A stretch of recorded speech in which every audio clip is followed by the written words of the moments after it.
championship showdown. But you know what? Jakob has been driving absolutely fantastically all weekend. But Harry Kerr just does seem to have that little, that little 3 or 4% in reserve, if that makes sense. Well, the time for talk is over, Mike, as we get the orders from the marshal. The red light is on the traffic light system. We are almost ready to go. Harry Kerr with probably one of the biggest battles of his career to date, because this one is huge. He's got a very talented driver. He's got a spot in the top 8 up for grabs, but he's got championship hopes on the line. And here we go. Harry Kerr nicely safely through that first corner. But look at this from Jakub Kuszczak as he dives onto the door. And he really applies the pressure onto Harry Kerr here. Harry Kerr is going to have to go hard in the chase position. Takes it to the wall nicely. Flicks it back now. Dab at a handbrake. Gets back on the power, and across the line they go, Mike. What about that for a chase run? Pressure on for Harry Kerr here. Yeah, massive pressure on for Harry Kerr, because as we just said before the battle there, okay, you always fancy Harry Kerr these days, no matter who he's against. But you know what? Kuba there absolutely didn't give an inch to Harry Kerr in the chase position. Fantastic lead run there, mirroring what Harry did, doing it with great proximity, and a fantastic battle, worthy of a final here, guys. And if you are here spectating, once again, thank you so much for being here with us, and we hope that you are very much enjoying it as much as I am here, because that was a battle that could go down as a final, no hassle, Eddie. Yeah, absolutely. And this is a nervous place to be here for Harry Kerr, because he's got to go harder and faster and closer than he's gone at any point in a top 16 in this championship season so far. He's got to put it all on the line. And unfortunately, when you have to put it all on the line, Mike, that's when things can go wrong. But we have seen some of the most epic chase driving from Harry Kerr. We know that he can match everything that Jakob gave to him up to this point. So he's just got to produce it here right when it matters. This is all or nothing here for Harry Kerr. This is what it comes down to. They leave the line. Yeah. It's a make or break battle. But he's going aggressive right from the get-go. Wow. Onto the door. Look at this from Harry Kerr. But does he lose some ground here to Jakob as he gets lost in the smoke, but dives again down onto the door. He tucks in. They go door to door, almost wheel to wheel. Harry Kerr is right there with him as they switch it back now. Jakob takes it to the wall, but here comes Harry Kerr. Through that final transition, they almost make contact. Front bumper to rear bumper. How they didn't collide, and onto the door. Wow. How do you split them, Mike? Wow. How do you split them? Wow. Harry Kerr grazed his headlight off the back bumper of Jakub Kuszczak there. That was absolutely unbelievable, Eddie, and I don't say that lightly. That was absolutely unbelievable, that last transition. Now, Kuba was spectacular in the chase position himself. Both drivers perfect in the lead, and look at that transition. Harry Kerr maybe ended up a little bit on the right hand side of the track, a small bit, but did he dislodge his wing a little bit? I'm not sure. Harry Kerr, guys, big round of applause there out of the cars for Jakub Kuszczak and Harry Kerr. They're a long way away here in Bishopscourt. We might try to get them over in front of us as the battle brackets progress, but they'll still be watching the live stream back and hear your applause, guys, I'm sure. So looking at the they enjoyed it anyway, Mike, that's for sure. Yeah, you see them. Look at the tyre smoke still coming out of Harry's car. Yeah, look, and I think this is nervous for Harry here, because the judge is still deliberating this one. They're having a little bit of a discussion about it themselves, the drivers, while they're down there. Ladies and gentlemen, give them a round of applause. Harry Kerr, Jakub Kuszczak, a top 16 battle. It'll go down in the history books as one worthy of a final. But what are the championship implications going to be? Because this is huge. It's pretty huge for both drivers, Mike. A top 3 finish in pro would be huge. Here we go. Who's going to be, Jakub or Harry Kerr? It's a one more time between Jakub and Harry, and I don't think there'll be too many people that will disagree with that, Mike. Well, there'll be no complaints anyway, Eddie, because that was the battle of the round so far, and we get to see them do it all over again. Jakub Kuszczak pushing the championship hopeful Harry Kerr all the way there and forcing him into one more time after a crazy run from both drivers. So, wow, it was basically as you were, Eddie, from both runs, and I would agree with the judges. There's no way to split them. We have to move on, Eddie. It's going thick and fast at us at this stage. Yeah, so it is the Pro 2 driver to take on the Pro rookie. It is Conor Duggan to chase in End the Lines with that big performance against Nicky Davey. Conor Duggan taking down David Garvey, and Duggan, of course, I'm not sure, Mike, has he switched on to semi-sticks, because the speed that he's finding and the pace he's finding in this E46 is pretty impressive. He's well able to hang with the speed of the higher powered cars, as End the Lines doing a good job. Could be a little bit deeper into those outer zones. Not able to shake the tail of Conor Duggan, though. Yeah, Conor Duggan there. Still, I'm not sure if that BMW sounds fully healthy, but it doesn't seem to be holding him back. I mean, it might be wrong and might be just the engine nut, but definitely sounds like there's a possibly slight misfire in the system there somewhere in the V8. But as you said, Eddie, he still seemed to be able to find the pace there. Had the measure of the 180SX, the higher powered 180SX of In the Lines Auto Body 180. But you know what? He's looked a little bit like a new man with the last couple of rounds, especially like you said there, since the second qualifying run of today. So In the Lines, I think, has it in the reserve here to put in a big chase run here. He definitely still has a little mistake in him, but if he can get that consistency and bring that aggression that we've seen earlier, I think he might be just in a position here to make the judges go his way on this one. So we get ready for the second half of this one, and the traffic light system is on. Light goes red. Yeah, light goes red and light goes green. That's how it works. Here we go. Yeah, it looks like it was staying red there from our camera angle, but Conor Duggan leads them in. Oh, they make contact, but they managed to stay in at only light contact. But here comes the charge. Oh, In the Line's way offline here, Mike. Yeah. Coming through that second zone. A little bit on the inside. That's going to be quite a crucial talking point in the decision on this battle. Conor Duggan, could he see himself into a grade 8 on road tyres in the pro competition, Mike? Well, what a feat that would be. Yeah, absolutely. I mean, Conor Duggan pretty much on the right line there. In the Lines definitely had the pace, but I think his line is going to go against him here. A little bit of a waiver there on initiation as well. So In the Lines, if you watch here, he's just, as you said, Eddie, he's way on the inside of the track. The judges do not want to see that. They want to see the chase car pretty much sticking to the qualifying line, but getting on the door of the lead car. So I'm not sure if that's going to work out great for In the Lines. Maybe just got caught in the smoke there a little bit on the right-hand side of the track. But definitely had the aggression did in this, so it's up to the judges this one, and it's going to be a close call. In the Line's not on the line, he's just making his way down now. And we can announce going through to the Great 8 on road tyres. It's Conor Duggan going through to the Great 8, the CDM Sport man advancing in the V8 BMW. In the Lions there, just getting a little bit caught out on the wrong side of the track and paying the price. Both drivers enjoying the battle there, smiles all round, and only one progresses, and that is Conor Duggan. And we move it along, Eddie, on the line. Yeah, well, they are coming in thick and fast here. They are ready and two good friends here. Two very good friends. Two very similar-ish BMWs. Yeah. One E46. JZ. Two very experienced drivers. Two former Pro 2 champions. Definitely one Nationals champion at and least. Then one Northern NI champion. Yeah, correct. Yeah. So two champions here on the line against each other. Two good friends. Oh, the boot is coming off the wagon here. Just a little bit lighter and let the air out the back, Yeah. No, the shopping could go with it. Shopping could go with it is the problem That's here the now. problem. Has anybody thought about this? Somebody radio you could see the spuds could be out around the ground here now, man. Yeah. What a story that would be. What a story. If the spuds came out and put Darryl Barnett off. Yeah, Darryl Barnett looks across. We'd definitely have to have a look. Do we all take our boots off, or what's the story here? Yeah, what is it a fashion? Is it the thing to do now? Who knows? But Stephen Halforty anyway, lightening up the Beamer. No harm either, I'd imagine. That is quite the tank, that machine. It is quite a tank, and so just waiting is for that Richie Kelleher. Like Richie Kelleher. So coming down, giving out about something. We've lost the sight of one marshal, so it looks as though our start line marshal is at the back of that car. Hopefully nothing untoward going on. Yeah, Richie Kelleher just checking that everything is okay. Bodywork off the car. Of course, as you mentioned there already, a start line. The start line is made up of a light system. Kevin, our start line marshal here with the headset on, who was start line marshal for that Red Bull event as well, actually. He is on the line. He makes eye contact with both drivers, gets the thumbs up from both drivers, so that ensures that everybody's ready to rock, has first gear engaged, and that there's no surprise jump starts or whatever. If anybody's doing up a harness or a hands device or whatever it may be, maybe they're texting, maybe they're on Instagram live streaming these days, you never know. TikToking, on the old TikTok. Grinder, whatever it may be, exactly, which is fine. And make sure that both drivers are ready to rock, gets the thumbs up. So then the boot goes back on, so it's being reassembled like Lego here. So they could have just taken the shopping out. Yeah, look, I think what it was Richie needed a cup of tea, so there was a bit of milk just sitting in the back. That Steve was like, here, look, I have some spare milk. Take it out there. Take it out, lighten it up. Then they just needed to adjust the suspension just to account for the... Oh, here comes Dwayne McKeever. He wants a cup of tea as well.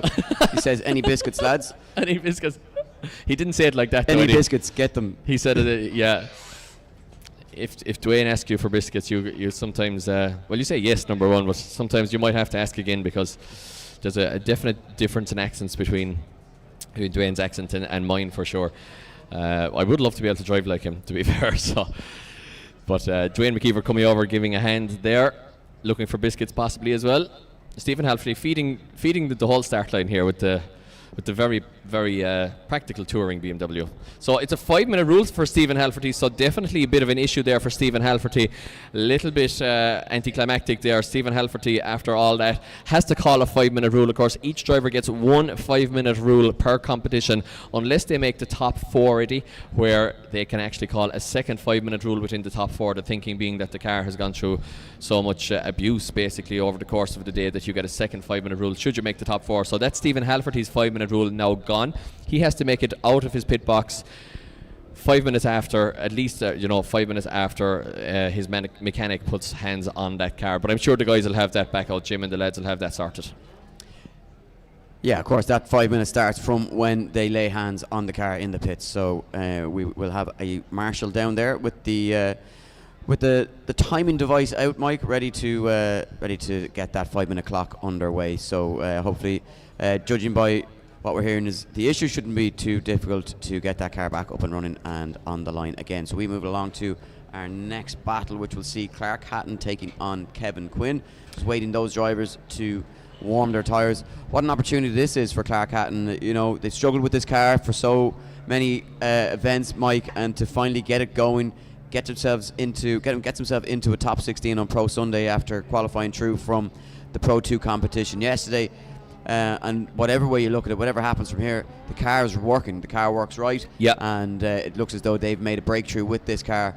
And if they can keep this level of performance going, it's going to be, a good spot for Clark Hatton to be in, to give him an opportunity to shine and let his driving do the talking and be the talking point from a weekend rather than the performance of the car. Yeah, absolutely, Ed. And as you mentioned there, they have this car working. They have the gremlins seemingly out of the system. The first thing they did with this car was pretty much ship it to Formula Drift Pro Spec, sorry. So this car actually went across to the States, competed in Formula Drift second tier competition, as in, Pro 2 Formula Drift, basically Pro Spec. And he did, had a good showing when the car worked for him, but quite a lot of mechanical, so good to see them back in action. We have a green light. It's Kevin Quinn, crazy Kevin Quinn to lead us in, and Clark Hatton in the chase position. Yeah, Quinn leads him in. And Clark Hatton with again that big dive down the inside onto the door going into outer zone 2, keeping that proximity nice and consistently as Quinn takes it onto the wall, but just shallows up. Maybe not the deepest line from Kevin Quinn here, making it difficult for Clark Hatton in the chase position, but Clark Hatton handles it quite well. Yeah, quite similar initiation there from Kevin Quinn as per the last battle, and Clark Hatton dealing with it and very nicely. And Clark there maybe could have been a tiny bit more aggressive coming out of zone 2, but does actually find the door. Kevin Quinn a little bit on the inside of the track. Eddie maybe straight lined it a little bit in order to do so, but I still think there's everything to play for in this. It might be slight advantage to Quinn, but not much.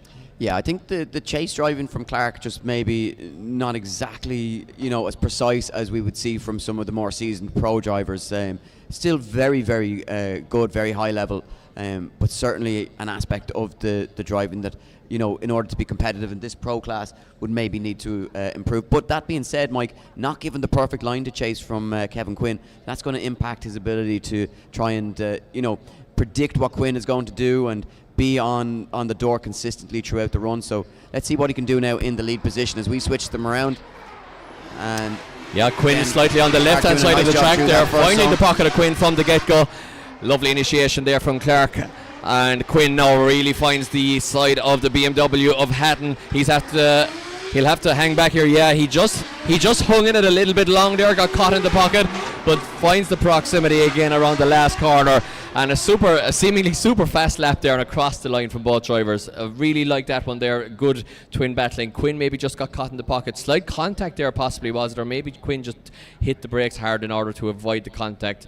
Now watch it here. Quinn is a little bit on the inside of the tracks, going quite slowly as a result, and as a result of it gets caught in the pocket there and has to drop back in order to avoid the rear end of Hatton as it came around on the transition. Quinn pops back out of the smoke. Nice transition on the last part from Clark into the outside line, and Quinn mimicking that a little bit on the inside of the track. So overall, and we go to the pits here, hot pit camera, guys, new addition here on IDS, a hot pit camera as the Halforties get that car sorted once again. As you can see, brake light strips going onto the car, and Keen Lee down there helping out. Yeah, and Malloy's. The Malloy's liquor store. Yeah, the Malloy's and Halforty getting into the car.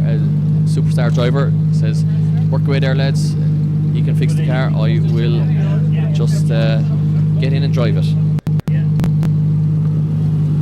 So yeah, the judges, great addition as well, Eddie. Supervising proceedings, Callum Coogan. Great addition. Loving this now. Live pit camera. Yeah, great. there's the Geeling bikes, Mike. Oh yeah. Look at this. No, we're not going to get an action. We're not going to get a shot of it.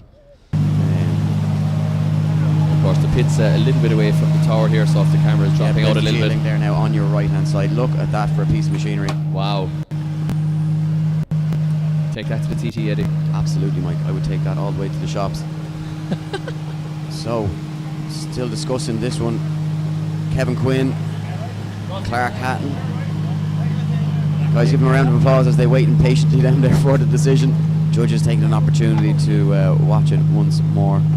And as we wait for their decision, guys, give a round of applause to all our staff and marshals who have braved the conditions. Well, when I say braved the conditions, probably some of the easier conditions they've had to work in this weekend with the sun being out. But you know, the often the forgotten heroes behind the scenes who, without them, these shows wouldn't be able to, you know, run as effectively and as smoothly as they do. And they come down here, you know, give up their own time, and it's.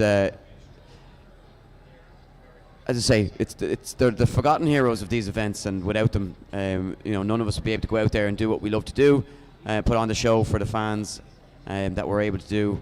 So our track marshals and all our photographers and media people who work so hard behind the scenes, great people, and so glad to have them to help us run these events. Yeah, so are we going to hear a decision from Ed. the judges? Still deliberating. Yeah, they're having some pens writing, so it looks as though I'm going to guess it one more time here. Clark Hatton, Kevin Quinn, who's going to go through. Oh, we have a winner, and Clark Hatton gets the win. Clark Hatton moves on to the Grade 8, Mike, and a huge result and a huge upset. But Clark Hatton moving on, and things really starting to work for that young man and that team. Yeah, absolutely. Now, guys, get the phones out.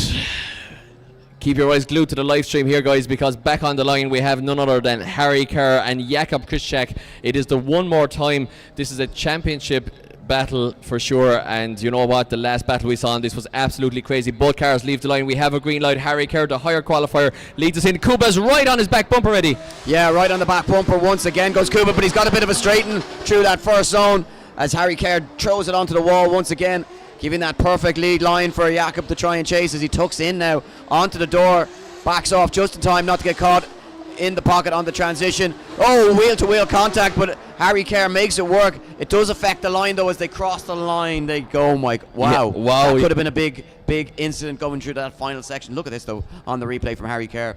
Fulfills that full zone. Was there a straight in there from Jakub? Hard to tell from that angle.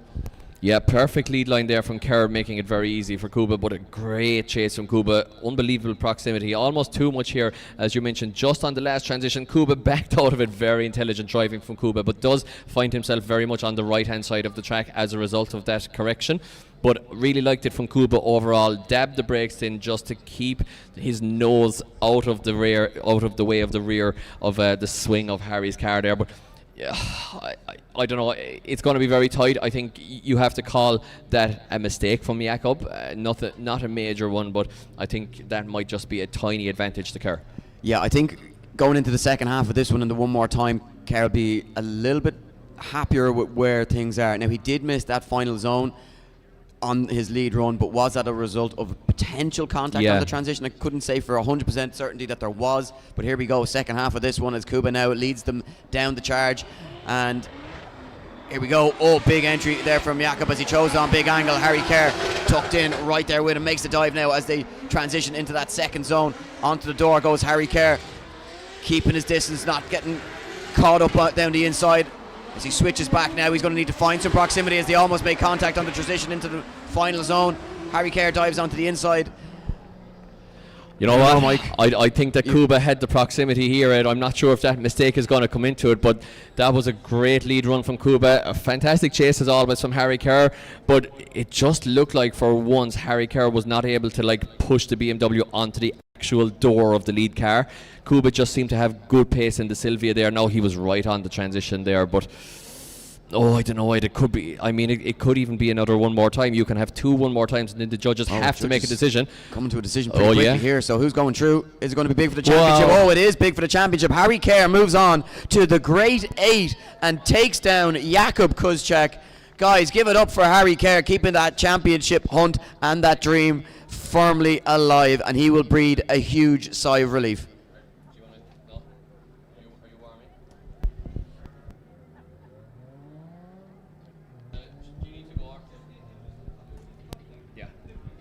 So just getting clarification there. No need to go to the judges. It was the contact was the difference. Thank you very much there, Kieran Hines. So just clarification, guys.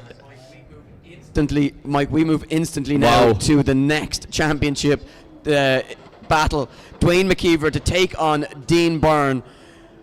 I think Dean Byrne has the legs here. I'm just going to say it. I think Dean Byrne in his own car versus Dwayne McKeever in the borrowed car. I think he's got the confidence from the podium. And here we go, right on the door of McKeever. But he loses some ground as they exit, but now makes a big dive onto the door. Whoa. Strong Wheels S15. Oh, wow. You're absolutely right, Eddie. You know what? On paper, Dwayne McKeever is the favourite. Look at this. Look at that transition. Dean Byrne takes off his front bumper in the transition. Whoa. He gets caught, Mike.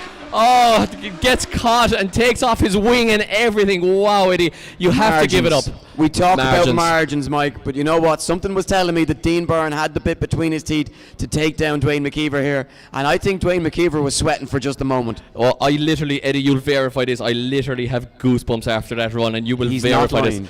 I literally have goosebumps. What a run from Dean Byrne. He actually tried to do it again, the absolute lunatic, but it didn't work out for him. Destroys the front of his car in the process.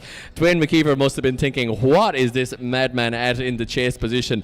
Dean Byrne looks, you know that smile that he has in the live stream, all of a sudden it looks quite menacing, Eddie, after that run. It certainly does, Mike. And you know what? If you're going to destroy your car and the panels on it, you may as well do it trying to take down the best in the business, Dwayne McKeever.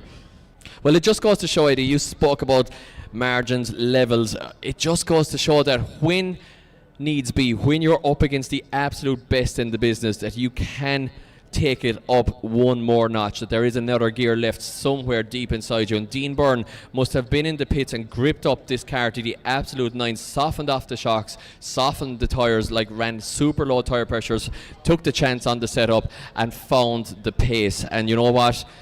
It did pay off until the last transition. Well, it's going to look like he's driving a completely different car as he leaves the line for the second half of this battle. The only panel left on the front of this car is the bonnet. But it will be his opportunity to lead in McKeever.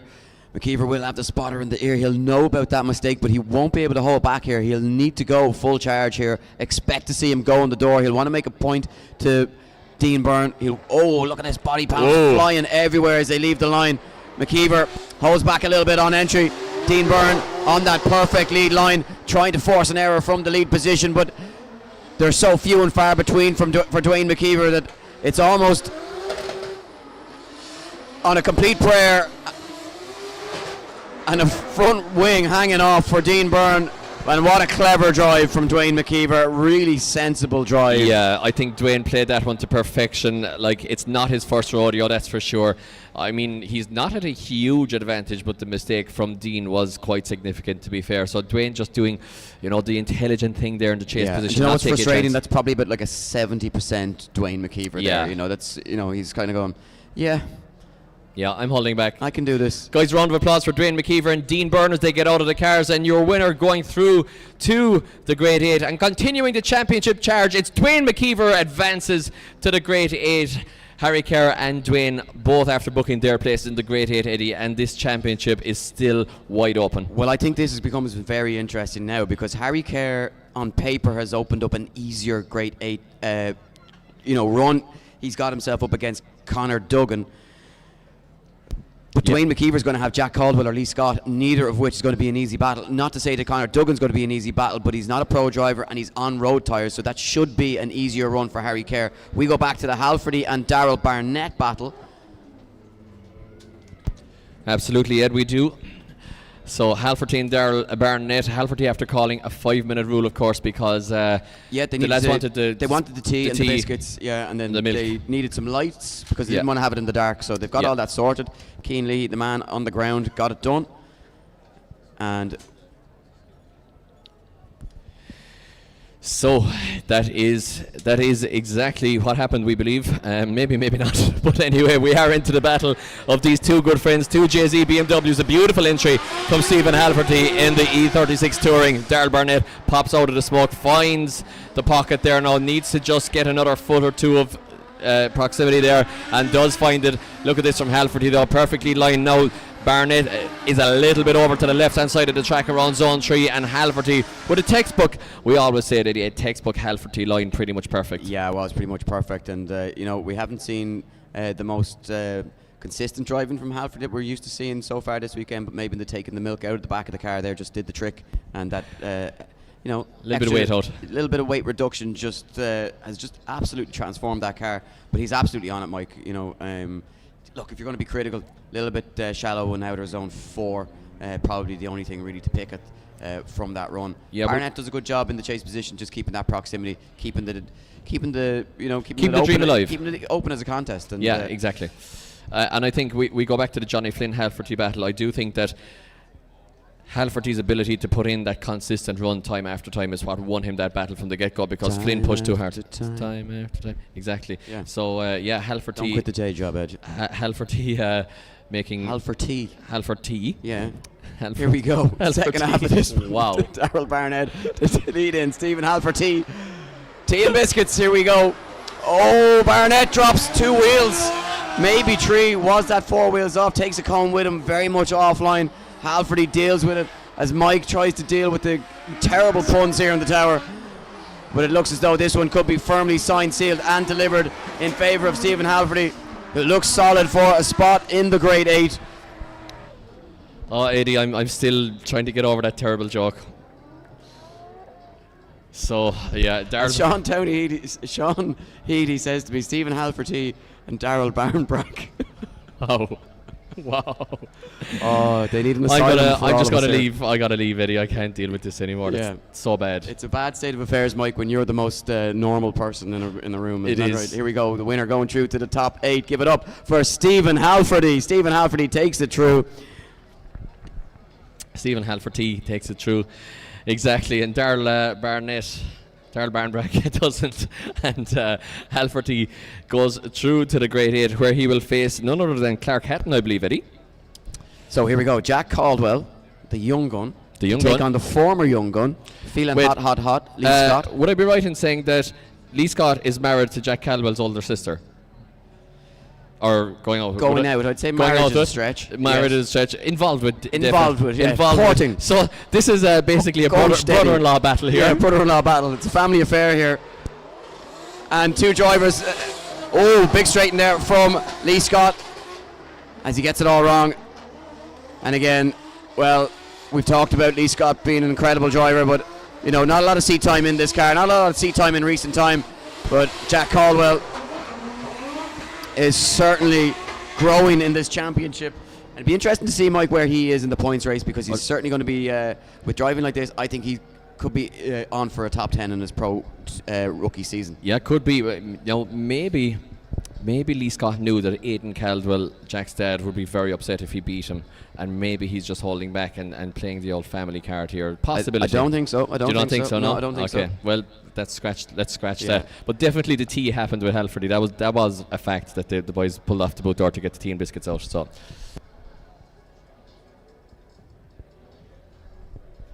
So we switch them back around. We can't confirm or deny any of these rumours that we're starting the tour here. Hey, look. This is don't let the truth get in the way of a good story, Mike. Exactly. Exactly. So Lee Scott, no, we swapped them around. Jack Caldwell doesn't know how to not chase like an absolute monster. So no, certainly not. Look at this. Oh, that is going to be just really to get that car slowed down. Woo! Oh, wow, that could have been dangerous. Safe. Just as you said it, Mike. he just doesn't like Jack. Jack Caldwell just does not know.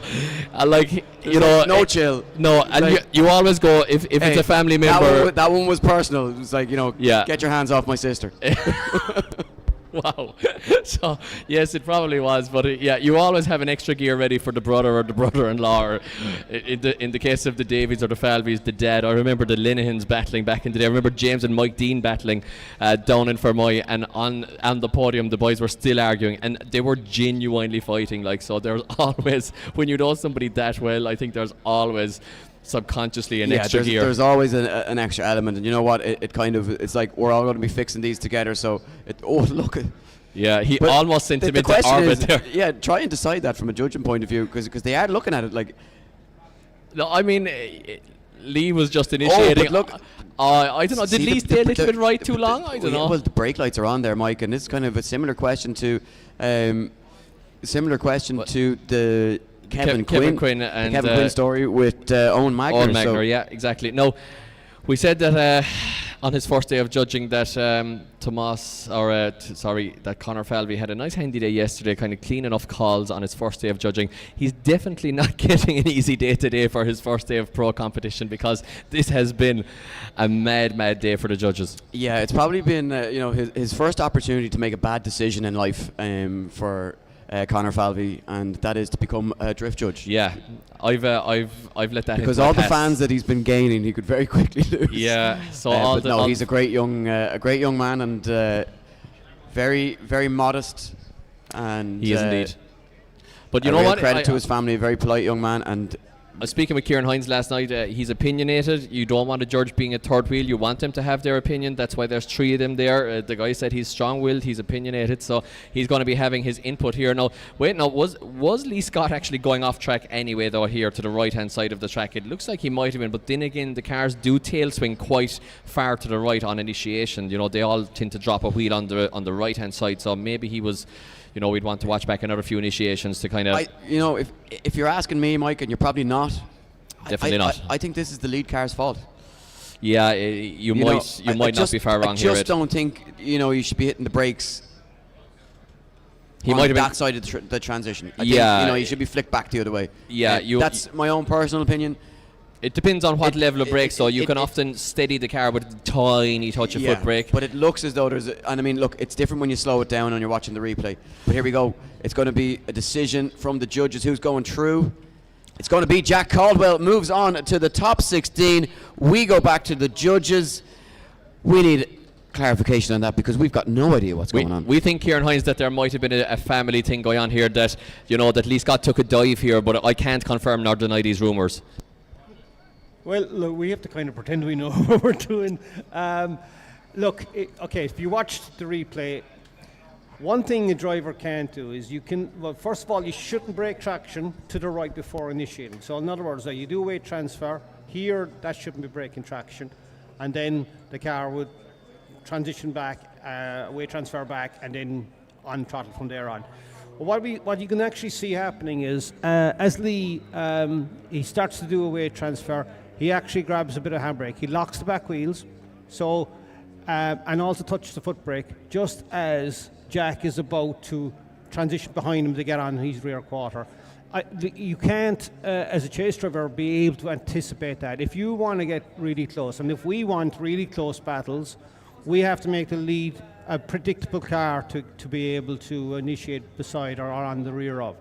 And somebody actually dabbing in the handbrake before initiating, or before the point of initiation, is not going to be predictable to chase. And if you're really, really close, then you're going to have contact. I don't think Jack did anything wrong here. He was going in for a very aggressive initiation behind. You could argue maybe he came in too hot, but we don't know that for sure. But what we do know is that the lead car locks up the back wheels on his weight transfer as he's transferring weight from the left back to the right, where he would be starting where he'd be starting to score from. He definitely locked the wheels there. That definitely really is the reason why contact happened. So we have to go with Jack on this one, and for whether that actually handbrake.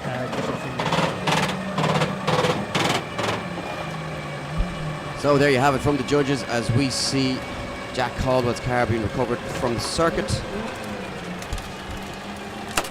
It will be Jack Caldwell to take on Dwayne McKeever in the grade 8.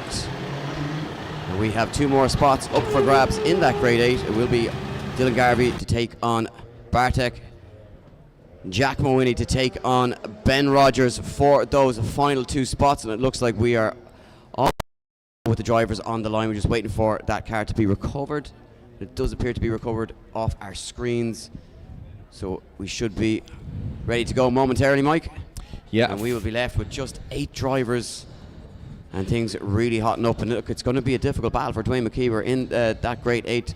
Obviously valuable points scored already by making it this far, but he's going to have to overcome Jack Caldwell, who seems to be growing into the competition, if they can get that car back out on track, which I'm sure they will be able to do.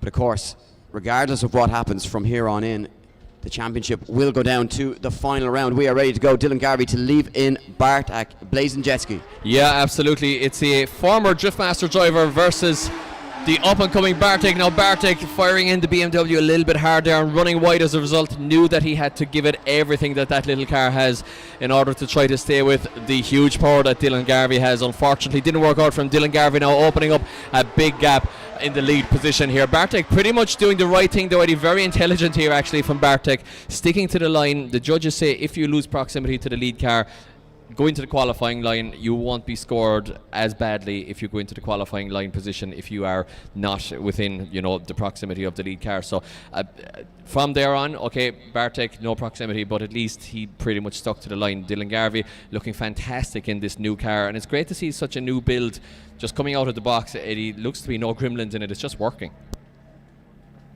Yeah, I mean, it's a credit to the guys that have built that car, but I think when you look at it from the point of view of Bartek, the mistakes starting to creep in here now, but this is we're getting into the deep sections of competition, and this car, maybe just not capable for this level of competition. He's really having to try and pedal hard. Now he has a bit of clean air in front of him. What will he be able to do as he fires in just to get it into that outer zone? Again, just coming in and out of it, but still a nice steady line from him as Dylan Garvey now struggles to deal with the slower car in front of him, but deals with it quite well, tucks into the pocket, backs off just at the right time to make that transition. Bartek takes it to the wall, but very sensible approach here, very clever driving from Dylan Garvey in the chase position, and just does exactly what he needs to do, Mike. Yeah, I'm a big fan of Dylan Garvey's driving. I've been tracking his career since he basically started driving in competition. He's such a nice guy outside the car, but he's an absolute animal driver inside it.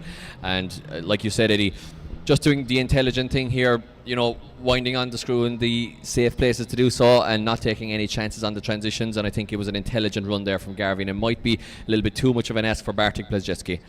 Yeah, and there you go, winner going through to the grade 8. Give it up for Dylan Garvey, but what about that dream weekend for Bartek, the Pro 2 rookie driver, making it all the way to a top 16 on Pro Sunday on road tyres. Well, what an achievement that is in itself. So Jack Mawhinney now to take on Ben Rogers. Yeah, these lads will be good for the buddies final as well. spot. Yeah, good buddies on and off the track. And but look, when those visors go down, Mike, the friendships go out the window for those 60 seconds. And there's a serious spot up for grabs in the grade 8. Neither driver in contention for a championship, so they won't mind going out there and having a little bit of fun. Yeah, absolutely, Eddie, and 2 very equally matched drivers as well, I would say. 2 quite equally matched cars too. Jack Mawhinney maybe just dropping a wheel there in the BMW. Ben Rogers using that to his advantage in order to get into the pocket there. Now they go round zone 3 and get around zone 4. Beautiful transition from both drivers. Lovely angle there from Rogers as well, getting into the chase position really nicely. But you know what, Mawhinney once again generally on the right line for that whole lap, maybe drops a wheel here and there a little bit, not too far off track. Made it very easy for Rogers to put in that good safe chase. I think he might have dropped a wheel, just dropped a wheel twice, Eddie, on that one, so the judges will definitely mark down Mawhinney a tiny bit in the lead position for that. But then Rogers not perfect either line wise, so I think it's all to play for. Yeah, look, I think as well, look, dropping a wheel, if it's not I don't think it's going to be the end of the world in a battle. At least it means the driver's on a wide line, making it that little bit easier to chase, just depending on how severe it gets. As we see the drivers be peering back through their own smoke here as we go amber and now green. Rogers to lead in Mawhinney for the second half of this one. As down the stretch they come, very aggressive snapped angle here from Ben Rogers as he throws it deep into that first outer zone by Mawhinney. Straight onto the door, going aggressive right from the off as he looked to make the transition. Mawhinney dives onto the door, the S14 of Rogers. Rogers on that perfect line through that second zone as they make this fast transition over onto the wall. Here comes Mawhinney, tucks into the pocket, looks to bring the fight now through the final section as he deviates off the line, and Rogers goes over the line after fulfilling that outer zone. Guys, give it up for Ben Rogers on Jack Mawhinney. Yeah, loving this from Mawhinney from the chase position here. Pretty much perfect chase run. Finds the door, look at it, makes the BMW, just look at it. Look at that, the way he kind of just can make the car surge forward when he wants to. Look at that, he almost took the front bumper off his own car twice. Super aggressive driver, big fan as well of Jack Mawhinney's driving, and I think he's after doing enough. And guys, they're out of the cars. Round of applause please for Jack Mawhinney and Ben Rogers doing everything in their power to advance to the Grade 8 and be the last driver into the Grade 8. But you know what, I think Mawhinney might have had too much there, Ed. Now, it's going to come down, the judges are obviously watching Mawhinney's lead run here to see about the dropped wheels. Mawhinney definitely not as good in the lead as he was in the chase, but I think overall... He does look very comfortable on this layout, Mike. Just he does. Seems to suit his driving style, no matter what he's behind the wheel of. But you know what, don't count out Ben Rogers here. He looked pretty steady throughout the whole thing. Yeah, great lead run, yeah. I mean, there are only small moments, you know, in terms of the errors or mistakes. Yeah. Absolutely. So I'm not. Just look at the precision of the transitions here. Yeah, unbelievable. The sheer aggression and the proximity from Mawhinney. I mean, he generally stays online. It's enough for me. Mike, but it doesn't even look aggressive because it's managed so well. Yeah, it's managed so well.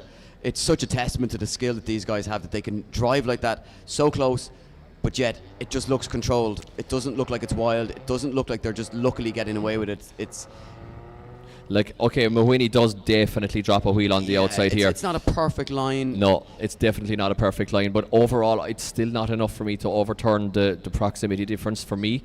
Then again, you have to be there in briefing, and it has to it has to be clear cut in the eyes of the three judges. So they're watching this one back again. Okay, so Mawhinney does sacrifice all of zone 1 there as well, Eddie, to be fair. Did not spot that on the original angle. So yeah, maybe not as clear cut. It could be one more time here. Maybe Rogers did enough in the lead position just to force it one more time here. I think it has to be Mawhinney or one more time for me, personally. But what do I know? They almost look like brothers. So they're waiting patiently. They or almost impatiently. Rumour mill. Rumour mill. I'm sure Cedric could have something to say about that, but ready to rock here, getting ready for a result to drop in. I think the judges are putting pen to paper. Pens, so that means we do. Wow. Going through is Ben Rogers. So not agreeing.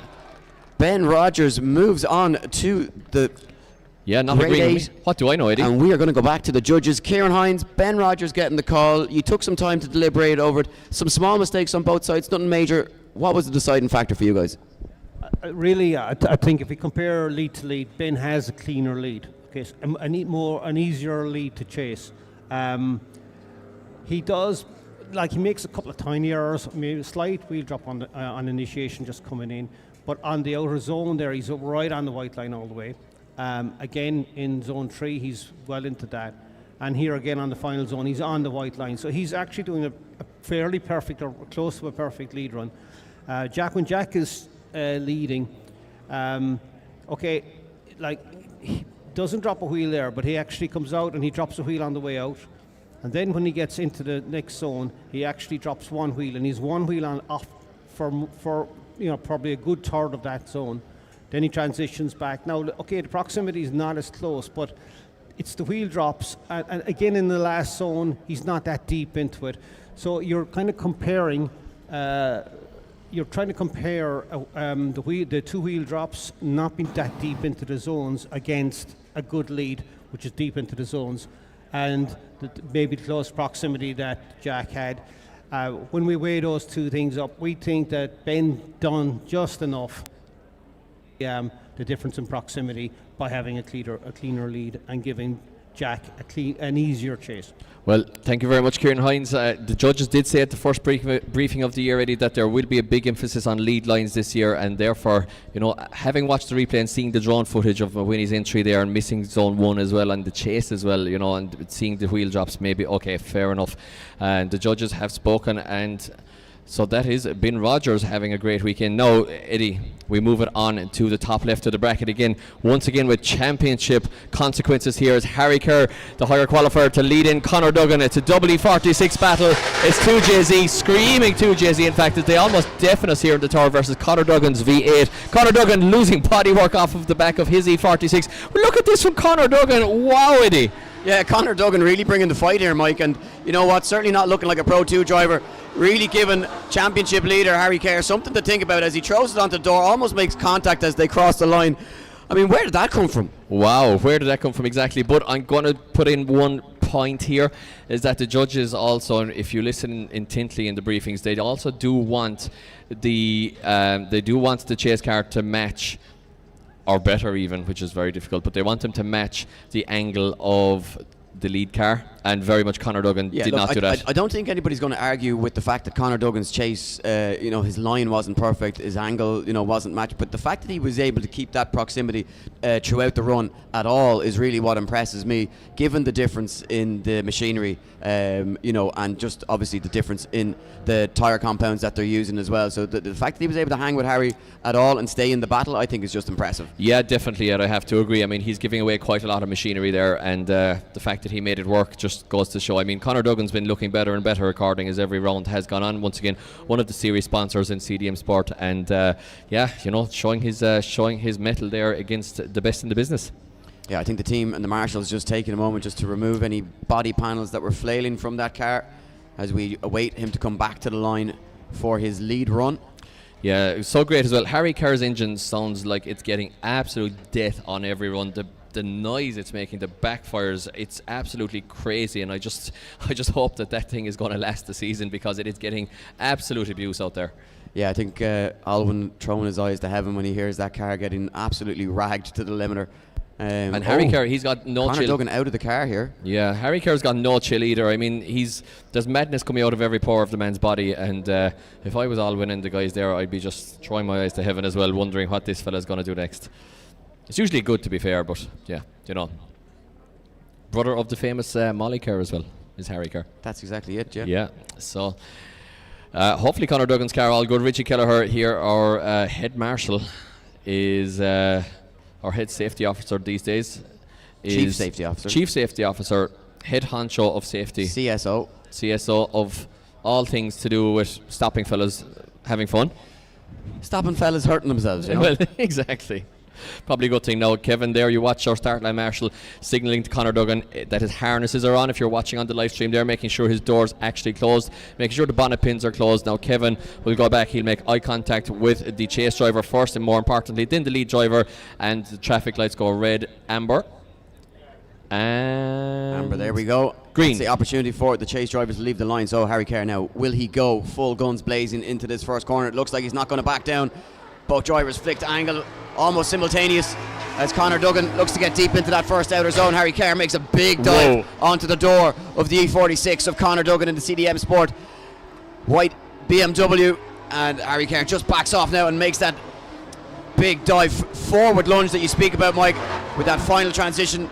He looks to find the door. Clean run from both drivers, but you'd say Harry Kerr definitely with the edge over the two runs, Mike. Yeah, I mean, the proximity from both was actually relatively similar, but the angle from Harry Kerr was matching Duggan all the way, whereas Duggan was quite straight into chase position. Harry Kerr overall there just putting his whole car alongside Duggan rather than Duggan putting his nose of his car alongside Kerr, if you get me. So yeah, definitely I think you have to say it's a big advantage here to the Ballymoney Bandit, and should see him safe enough for Final Four action where he continues his championship charge. Both guys enjoying the crack, but Harry Kerr does move on to the Final Four. Conor Duggan bows out of competition. That is all she wrote for the Pro 2 driver, making his way all the way through the competition bracket. And once again, guys, please vote for your hard charger of the weekend, be it anyone from yesterday or today. Get the votes in online on YouTube on the comment section, and we will tot those all up and we will present that trophy just before the main podium here at IDS round 4 here in Bishopscourt in about, I would say, Eddie, less than an hour's time. So we're hearing that Clark Hatton is calling a 5-minute rule ahead of his battle with Stephen Halfrey. So Stephen Halfrey sitting there on the line in the lead position, ready to go. You can see Clark Hatton behind him. Not sure what exactly is going on there. In terms of your own hard chargers, Mike, who is stood out for you? I'm thinking. Well, I could read them off the list. Who do you think? Well, look, you're always going to go slightly for an underdog for this award, aren't you? I mean, Harry Kerr, he's always a hard charger anyway, but you're going to say that he's probably going to be looking at being, he is in top 4 You would already. expect him to be in a top 4 regardless. Yeah, Dwayne McKeever, you would expect to be in a grade 8, a final 4 and a final and on the podium regardless. Exactly, but I'm looking at names like Ben Rogers. Yeah, exactly. I'm looking at Bartek to a point, but maybe had he got top 60 or top 80 would have been more in the conversation. Clark Hatton still in the competition, has an opportunity to go against Halford and take him down. Jamie Hines went very hard. Jamie Hines, but bowed out in the top 22. Bowed out, yeah. When there's other drivers from the Pro 2 competition have made their way into the grade 8. Conor Duggan charged his way into the grade 8, almost I won't say almost took out Harry Kerr, but made a good attempt with what he had. Yeah, absolutely, yeah. So I mean, they're kind of stand out for me at the moment. Jack Caldwell, if he could take down McKeever and take it to a final. Yeah, absolutely. There'd be a name that I'd be looking at. I mean, he hasn't held back either. The hard charger is the guy who entertains, who gives it all, and records or checkers, I guess. So yeah, exactly. And he certainly didn't hold back with the contact and the impact on the first run. He had to be there in that position for that instant to happen. So certainly quite a number of names in the mix there, which is great to see. A lot of drivers from yesterday really mixing it up and causing problems for the pro drivers today. Let's not discount Dean Byrne here. Remember his chase with Dwayne, and I mean the crazy transition that he did, blowing the bodywork off of the front of his car there in order to try to beat Dwayne McKeever. That was a hard charger if I ever saw one. Yeah, absolutely. I'm inclined to agree with that. I think, again, had it been a little bit further in the competition, after having a podium at the last round, you'd say, okay, well, you'd expect him to go further. Obviously would have hoped not to have met Dwayne McKeever at the top 16 stage, but certainly when he had that opportunity, gave it his all, and there was nothing held back in terms of explosiveness in that battle either. Dylan Garvey makes a return to competition. Could we see him taking down Ben Rogers and moving into a final 4 to face off against McKeever or Caldwell?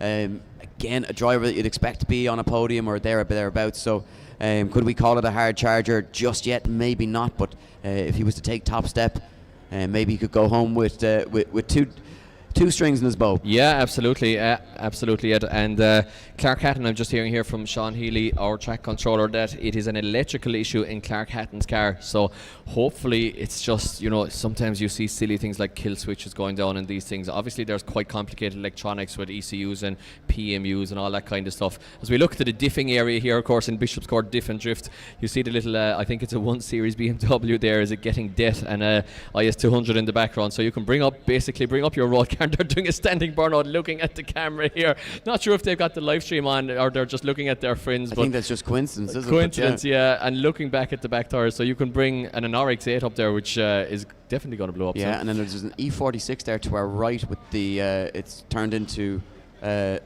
pickup truck. Yeah. And so you can bring your car up here and have a ball basically. There we go.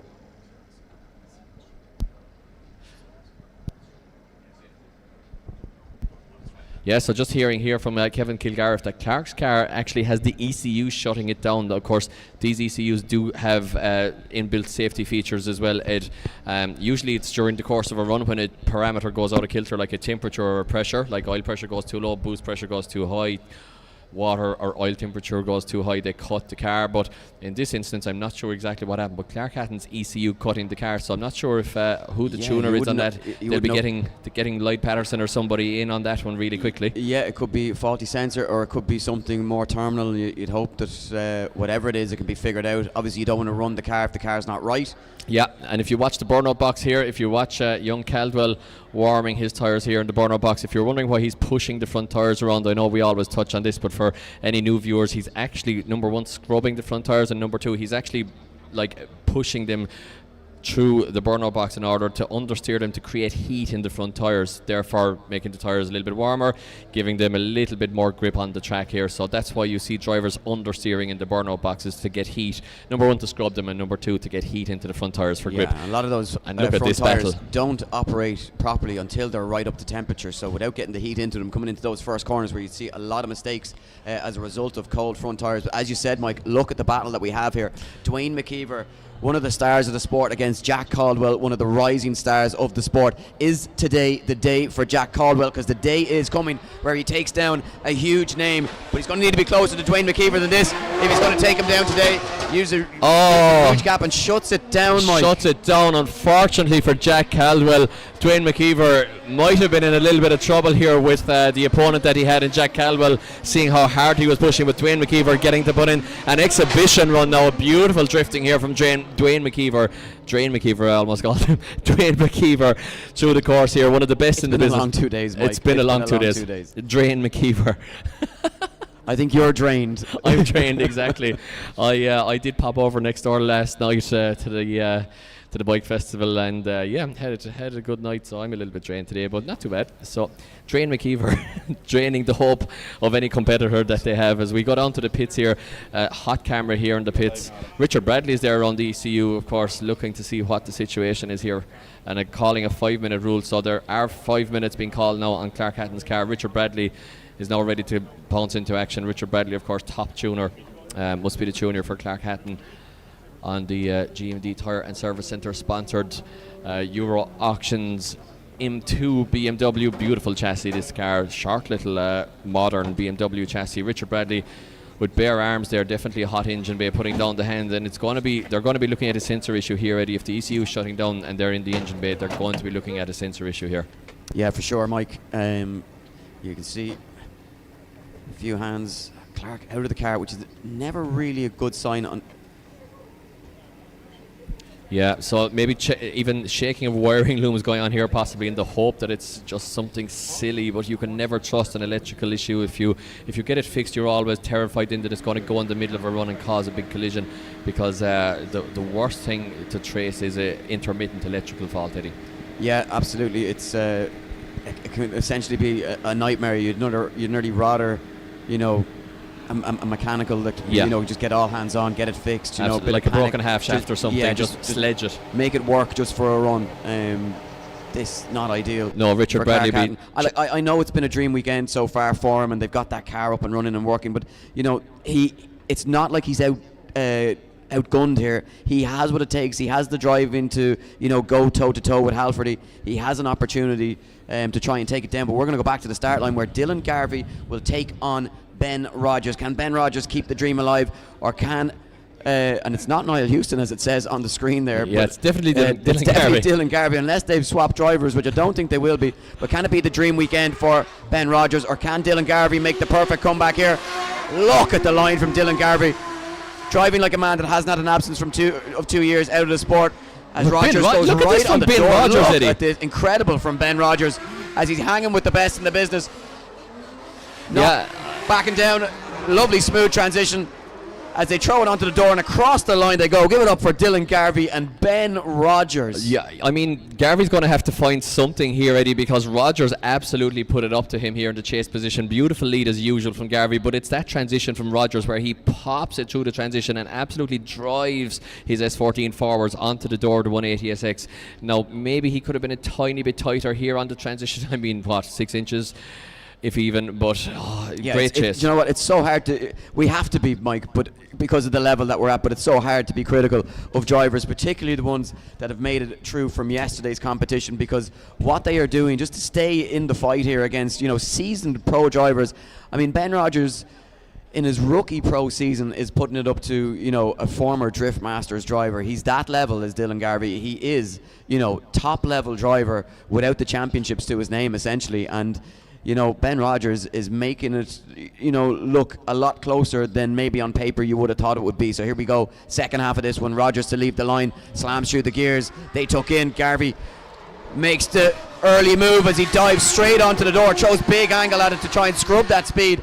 As now he dives down onto the inside. Oh, nice slow there from Garvey. Yeah, look at this from Garvey. Well, matches the angle as well, and very importantly, and left foot breaks through the transition from Garvey. Now he's playing with Rogers. Oh! Look at the contact, Mike, and they stay going.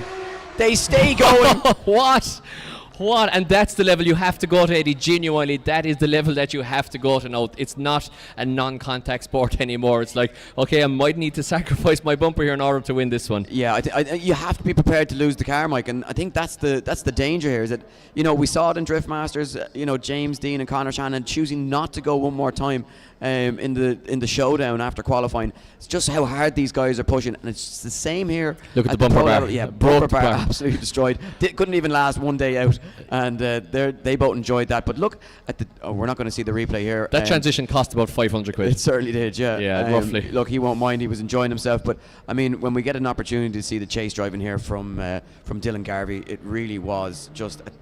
I mean, to be able to produce that after 2-year hiatus from the sport, and to dive back in and just have that. Just to be so dialed in immediately is just so impressive. Well, you know, Ed, what I'm taking from this battle is as well, once again, that the strength and depth is now back in the Irish Drift series.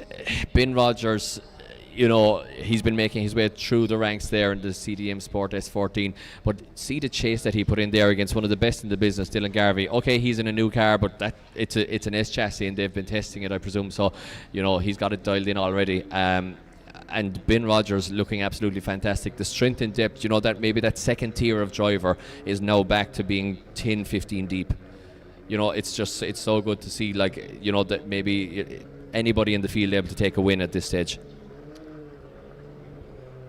Yeah, look, I still think for the rest of the grid, the chasing pack, to take down the likes of Harry Kerr, Dwayne McKeever, Alan Hines when he's here, Dylan Garvey. Dylan Garvey back on the grid. Yeah.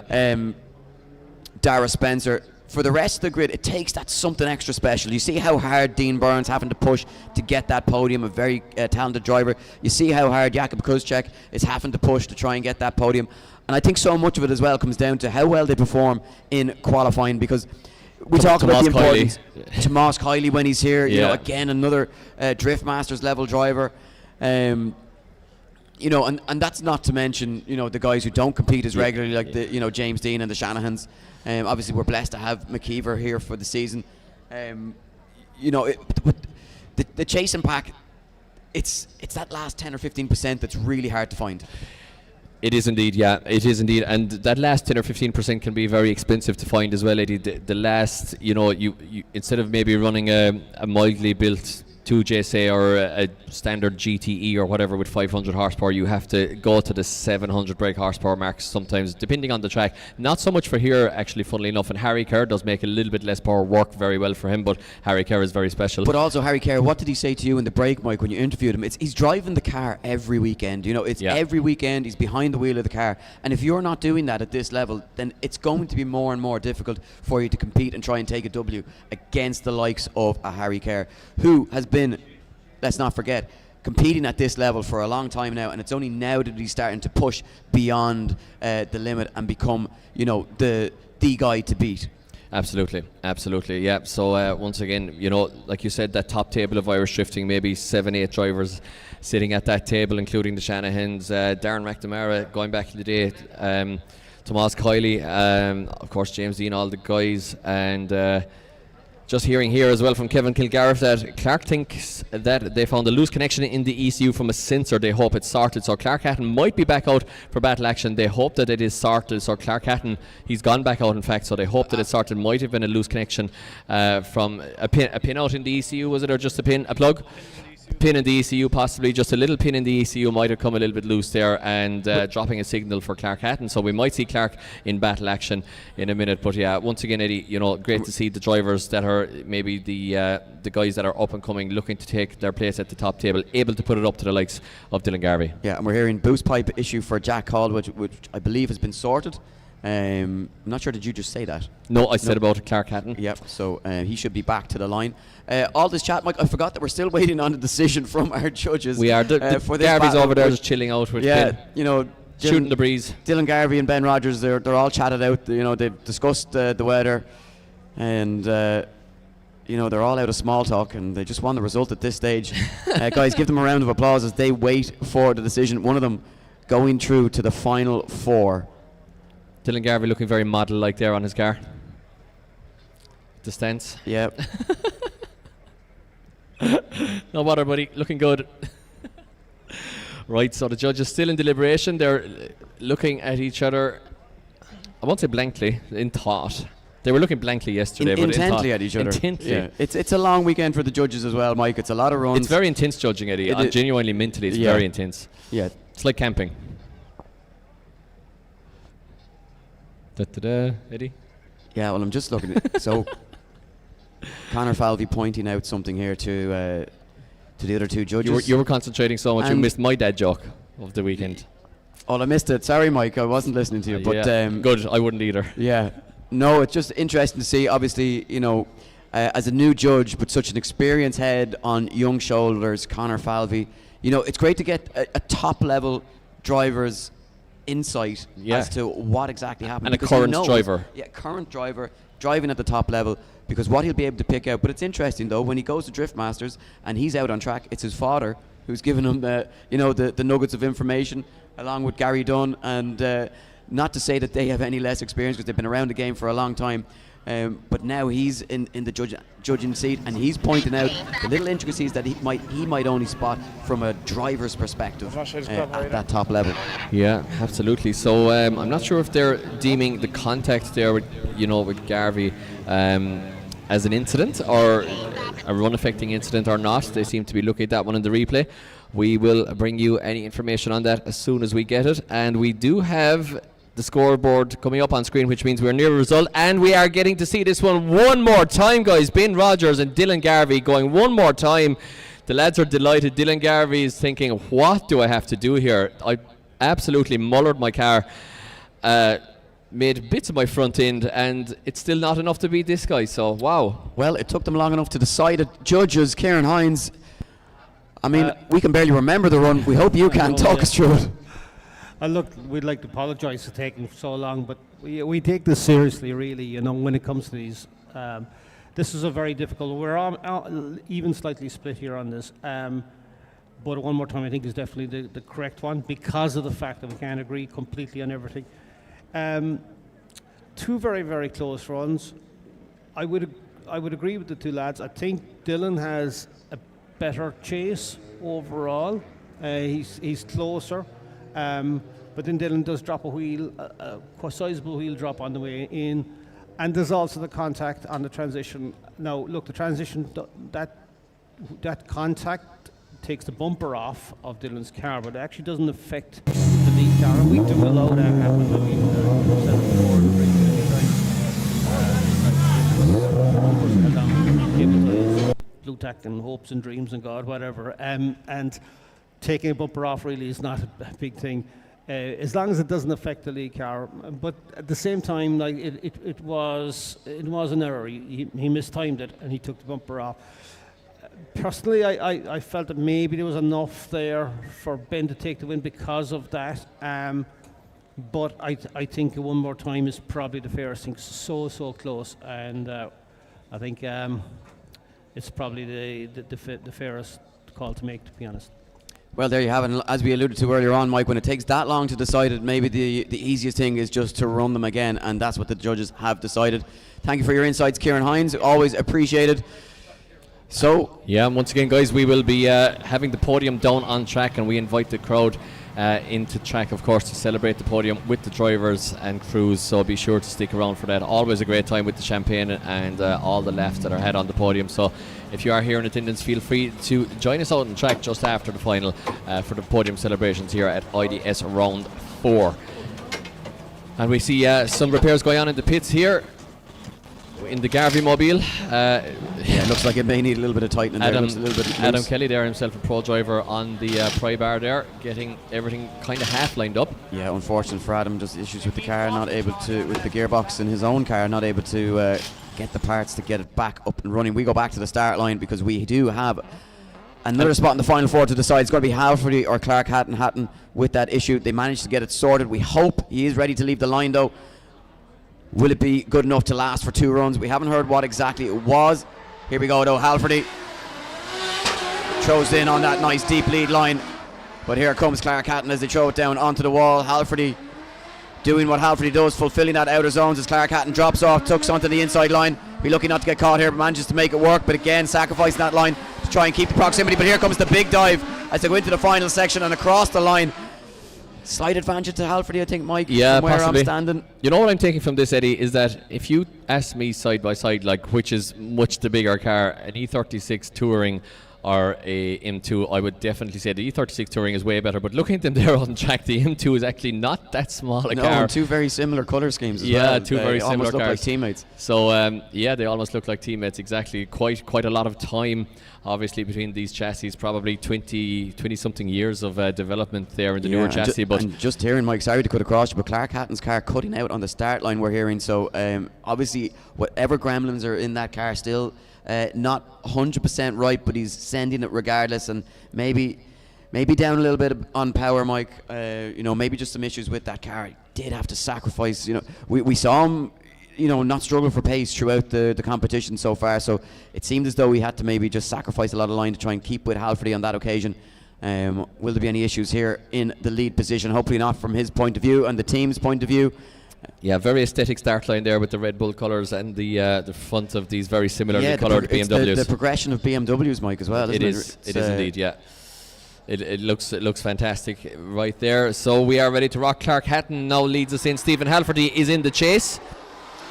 Yeah, Halfordy in that chase position on a deeper line as well, Mike, but has to straight line a little bit to get that transition and get himself out of the smoke cloud from Clark Hatton, who dials on big angle. Almost rolling burnout through the run here from Clark Hatton, as Halfordy just staying with him, just within touch and distance at all times as they cross the line. But what about the amount of smoke from the back of that M2? Very difficult to try and chase that. As you can just see, Clark just coming a little bit in and out.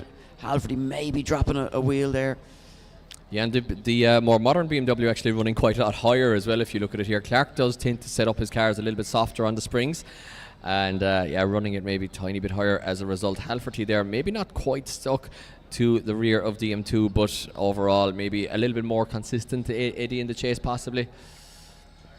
Yeah, we do have it. So Stephen Halfordy moves on, guys. That's all she wrote for Clark Hatton. A couple of gremlins in that car, but Stephen Halfordy moves on to the final four, where he will face off against none other than Harry Kerr. It'll be all BMW, all 2J battle. So crazy stuff here. And we move it back to the line, if you remember correctly, guys. Dwayne McKeever and Jack Caldwell. Jack Caldwell having issues on the first run, so it's a 10-0 to Dwayne McKeever in the chase. So we're getting at the pointy end of competition here, guys. We are almost ready for the finals. Jack Caldwell and Dwayne McKeever is on the right hand side of the bracket. Who will progress? Dwayne McKeever is a hot favourite coming into this one. Jack Caldwell looking pretty good this time. No such gremlins as he had on the first run, but Dwayne McKeever playing with the quarter panel of the younger driver. Double S15 battle here. Beautiful transition onto the wall from Caldwell. McKeever mimics it. Absolutely inch perfect chase driving here from McKeever, mimicking Caldwell, and they cross the line, and what a run there from both drivers. Great mirroring there from McKeever. Way better from Caldwell that time. Confident in the car that it's going to stay together this time, but McKeever just doing exactly what he needed to do. Maybe putting in one last twin battle practice before he goes into the finals, Eddie. So ready to rock with a result. I do believe this one shouldn't take long, Eddie. I would say graphics on the screen, both drivers out. Guys, round of applause for Jack and Dwayne. Moving on to the final four, it should indeed be Dwayne McKeever moves on to the final four. Jack Caldwell with the mechanicals there, forcing him out of competition, robbed of the two runs of that battle. Unfortunately, it was going to be good, but mechanical issues once again. And you know what, Eddie, there's only one battle left in the Great Eight. Well, you know what, Mike, whatever happens from here, we are guaranteed a final showdown in Kerry in 360 Motorsport Park, because there's going to be little or nothing between Harry Kerr and Dwayne McKeever. Could we see both of them go to the final to really make a massive fight of it? What we will have is an outright leader going into that final round, but it's not going to be a whole lot in the difference. Harry Kerr, 1 point advantage after the scores came in from qualifying, and both of them into the final four, so big points up for grabs for both of those drivers. Kerr to take on Halfordy, McKeever to take on Garvey or Ben Rogers. There's no easy path for either driver. We've already seen Rogers put Garvey to it one more time. Could we see him take Garvey down and go to a final four battle with Dwayne McKeever? Well, that would certainly be a dream weekend for Ben Rogers. As we take a look at the Kerr family. Looking quite relaxed there as Harry gets ready to leave for the line for Yeah. his battle with Stephen Halford. Loving this hot pit cam there. His granddad, actually, Lexi, there was Joey Dunlop's mechanic, I believe, for quite a while. So great motorsport history there in the Kerr family from Ballymoney. Yeah, Lexi said to me actually earlier on after Harry did his second run, I'm not sure where he gets it. And I said, Lexi, are you sure it's not from you? Yeah. And yeah, no, he was blaming the parents. And I said, well, the parents had to get it from somewhere as well. So, well, his sister has it as well. She's an absolute animal pilot. yeah, well, as what well, a drive from Molly yesterday. I mean, a 90 plus score in her second qualifying run In a stock 350. In a very modest 350. She's becoming a really talented driver. And certainly, again, another one to watch. Could we see a second female pro driver in time? Yeah, absolutely. Joining Adrienne Wheatley in the pro class. I think she's destined And for not Eddie to mention genuinely. the up-and-coming Saoirse Lee Barrett as well. Yeah, fantastic drive from her. Didn't quite qualify, definitely out of power, out of machinery, but a great drive from her yesterday in qualifying. Almost, I think she actually ended up in 33rd position, 34th. Yeah, not too far outside of those zone. I think she scored a 75, and if you compare that, I was 2 points ahead of her and qualified. So certainly knocking on the door there and getting better each competition. Great to see it. Great to see it. Love Yeah. to see more female competitors, and Saoirse only young herself as well. So plenty of years left in the sport, and learning her craft in an underpowered E36, and imagine what she'll be able to do in a few years' time, especially with a little bit more horsepower underneath her. Yeah, if the bonnet and a little bit more experience gained as well. Definitely, yeah, absolutely. And if you feel like getting involved, guys, it seems like a very hard thing sometimes to get involved with, but just basically get along to an event, ask people, maybe follow your favourite drivers, give them a message, ask them for some advice. Everybody's really friendly in this sport, and it is quite accessible. It's not even expensive until you start to hit the pro level, and then it gets expensive, yes. But up to that point, it is actually very doable sport in terms of motorsport. It's not the most expensive motorsport you can undertake by any means, and you can have quite a good time there in a very, very basic chassis. And you just, by being at a drift event, you just have a great weekend anyway, because it's not all results based. It's just based on being here and having the laugh and the crew and all the good people you meet out of it. So yeah, if you feel like getting involved, just get along to an event, fall in with people, ask the questions, and I'm sure you will get loads of help along the way. See Stephen Halfley and team having a quick check over of the car and getting ready for his final four battle with Harry Kerr, who's already left the line, or left The boot doors off again, Eddie. Yeah, the boot's off. Quick release boot. Yeah, definitely getting some more shopping out of the back there. Get Stephen maybe fueled up for his battle. Yeah, getting refueled.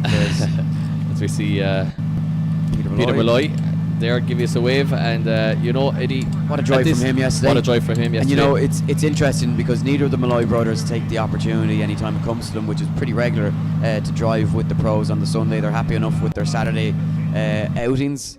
Yeah, great. And no need to put the cars under any unnecessary stress. Well, as far they're as probably concerned. keeping their cars for the final now, Eddie, because they're in the championship hunt. They certainly are. Yeah, they're right up there with the consistency that they're showing. Obviously, the updated championship order hasn't been released just yet, but it'll be interesting to see where they are after. But I mean, it just goes to show in. I don't want to call them modest BMWs, but it's in comparison to some of the machinery that's on the grid, it is definitely that little bit more modest. And what those guys can do by just driving their cars on the absolute limit, using every bit of power that's available to them, and just good driving, it proves that you can be competitive in a somewhat modest build. It does indeed, Eddie, yeah, and you can have a lot of success and a lot of fun in a relatively modest build anyway, so great to see it. You love to see it, and once again, if you want to get involved, just get along to a drift event or message anybody that you think is relevant, and I'm sure you will be more than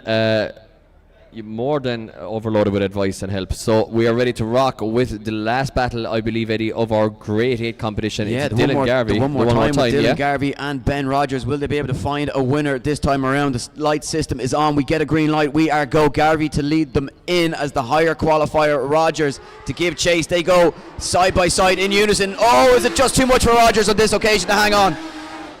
Yeah, all falling apart for Rogers there. Big initiation from him, but it all came apart. Overcommitted there on zone 1. Yeah, it's dropping wheels at zone 2 as well, Mike. Yeah, it's all falling apart for Rogers. Eddie, maybe he looked for a little bit more grip there in the setup. And, does find the quarter now, but Yeah. You know, Eddie, who knows, maybe he did drop some more tyre pressure, maybe he did let down the shocks a little bit more there, because I'm not sure, even though it looked like he actually was lacking grip, if anything, there. But yeah, just falling apart there for Rogers. And once again, we see when you try to push it to the next level, when you come up against the likes of the Halfortys, the likes of the Garveys, you have to push it to the next level, and that's when the mistakes start to creep in. Yeah, it's the more clear-cut mistake, though, that the judges would have been looking for, really. You know, this is what's going to, you know, provided we get a smooth or clean second half of this battle, they're the mistakes that make it the judges' life a lot easier. And unfortunately for Ben Rogers, they fall on his side on this occasion as they get back to the start line and ready to go for the second half of this one. Start line, Marshall Kevin just having a quick look over the cars as Ben Rogers just backs off that line and moves us forward just once again. It looks as though, yeah, track is clear. We get the thumbs up from the drivers. The light is on, and the second half of this one will be on its way as soon as we see green. Here we go. Rogers gets that power down nice and quick as he makes a big weight transfer entry and looks to go deep into that first outer zone, try and pull a gap here on Dylan Garvey, but he can't do so. Garvey making the big dive on the transition straight down onto the door of the S14 of the CDM Sports sponsored Ben Rogers, as Rogers doing everything he can in the lead position, but it's just not enough to shake Dylan Garvey, who's tucked in now and he's finding in the groove here at the grade 8 section of the competition. And it looks as though from where I'm standing, Dylan Garvey has done enough, Mike. Yeah, I think we're going to have a top four of all heavy hitters. Dylan Garvey there, not with any mistakes, and great proximity from him. And I think he's after just leave us in for the treat that will be the Dylan Garvey Dwayne McKeever semi-final on the right hand side. But let's see what the judges have to say. I was wrong earlier already, so yeah, let's see. It might not be that clear cut, but I do think this time, Eddie, it's a much easier decision.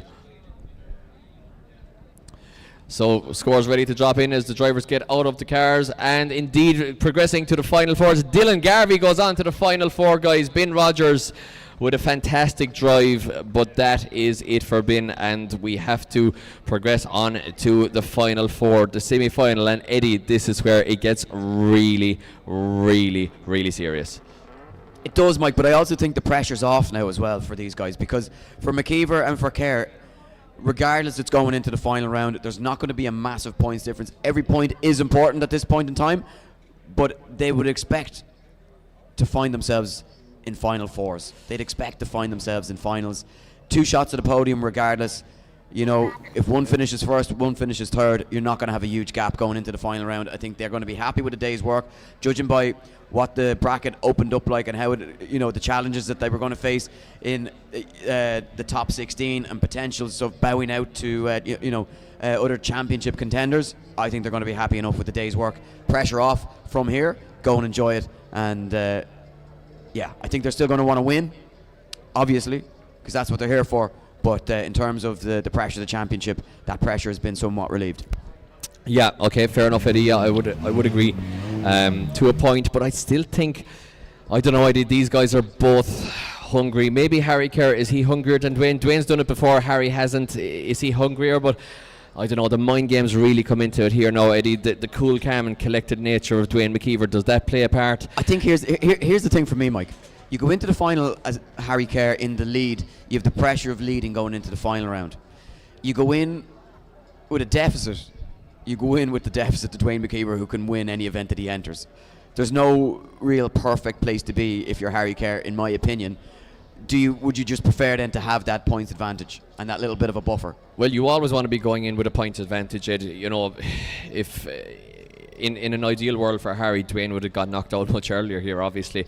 But I don't know. I mean, it's going to come down to the mind from here on out, but I don't think that Harry Kerr doesn't have it in him. I think that he's a different Harry Kerr to last year, and I think that he's just on, he's absolutely laser focused on this end goal of being Irish Drift champion. But let's see, he has to get through this guy first, Stephen Halforty. I mean, wow, Stephen Halforty came up through the national class. I was speaking with Alan McMeel earlier on there, who went to the final with him. Stephen Halforty, a national champion in the nationals class before. And this is the semi-final. Here we go, guys. Yeah, here we go. Is right as Harry Kerr looks to lay down an absolute clinic of a lead line. Oh, how goes deep, but he shuts it down, Mike.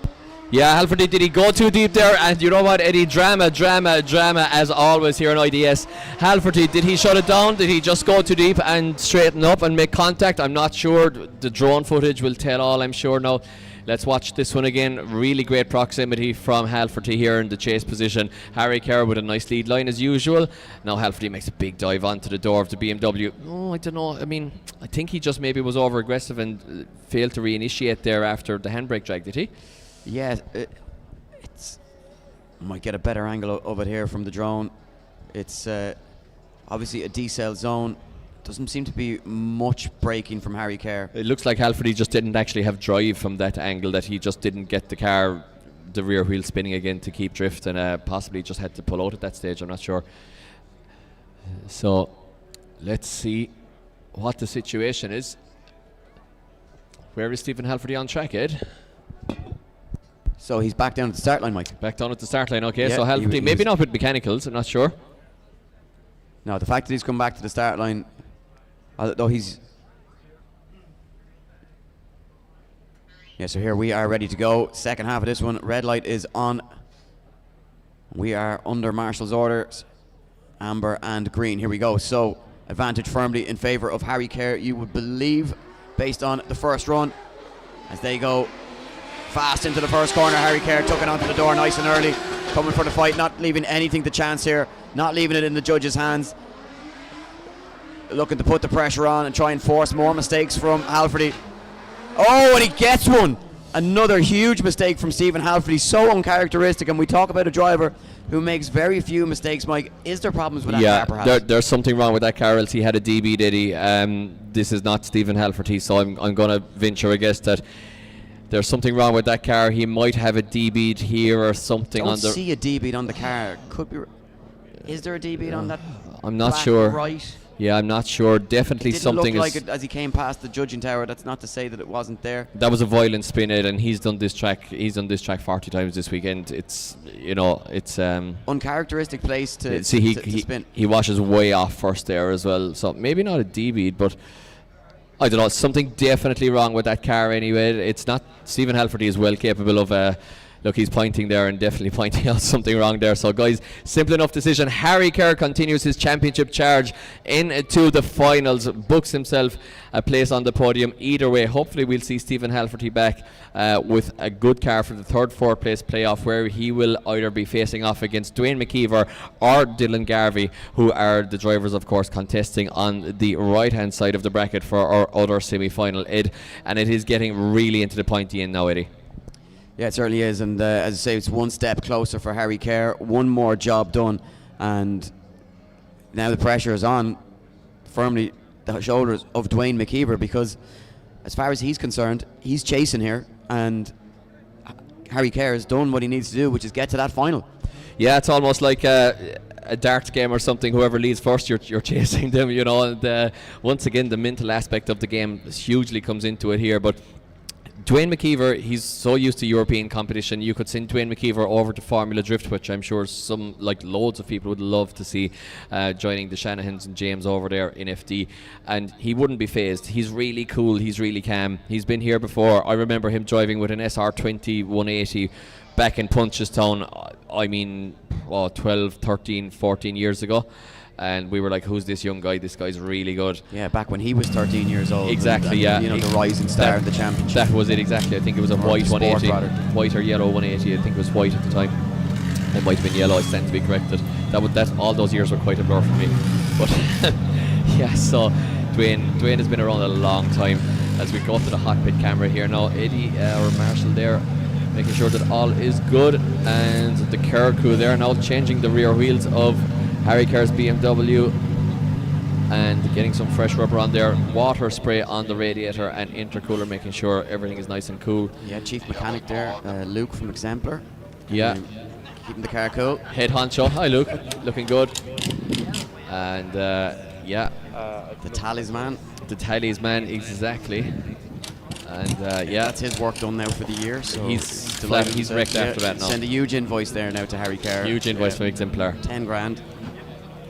Yeah, great business model as well, of course, that Luke is going on there. You can drop your car to him, to those guys in Dublin Airport. They'll take it away, probably valet it for you, look after it. It's not a whole pile more expensive at all than the long-term car park. They'll drop it back to the airport. No stress, no waiting for buses. Yeah, no, when you consider just how easy it makes your life, that service. You literally pull up to departures, drop the car off, and when you come back from your holiday, it's sitting there ready, waiting for you, cleaned up, smelling fresh, bottle of water, bottle of energy drink, sitting, waiting for you. So really is a great service. And as you say, Mike, not a whole lot more expensive than what your normal long-term parking would cost you. Absolutely. So once again, guys, IDS this season is brought to you by Lucky Day Competitions and Red Bull, our title sponsors. Thank you so much to them.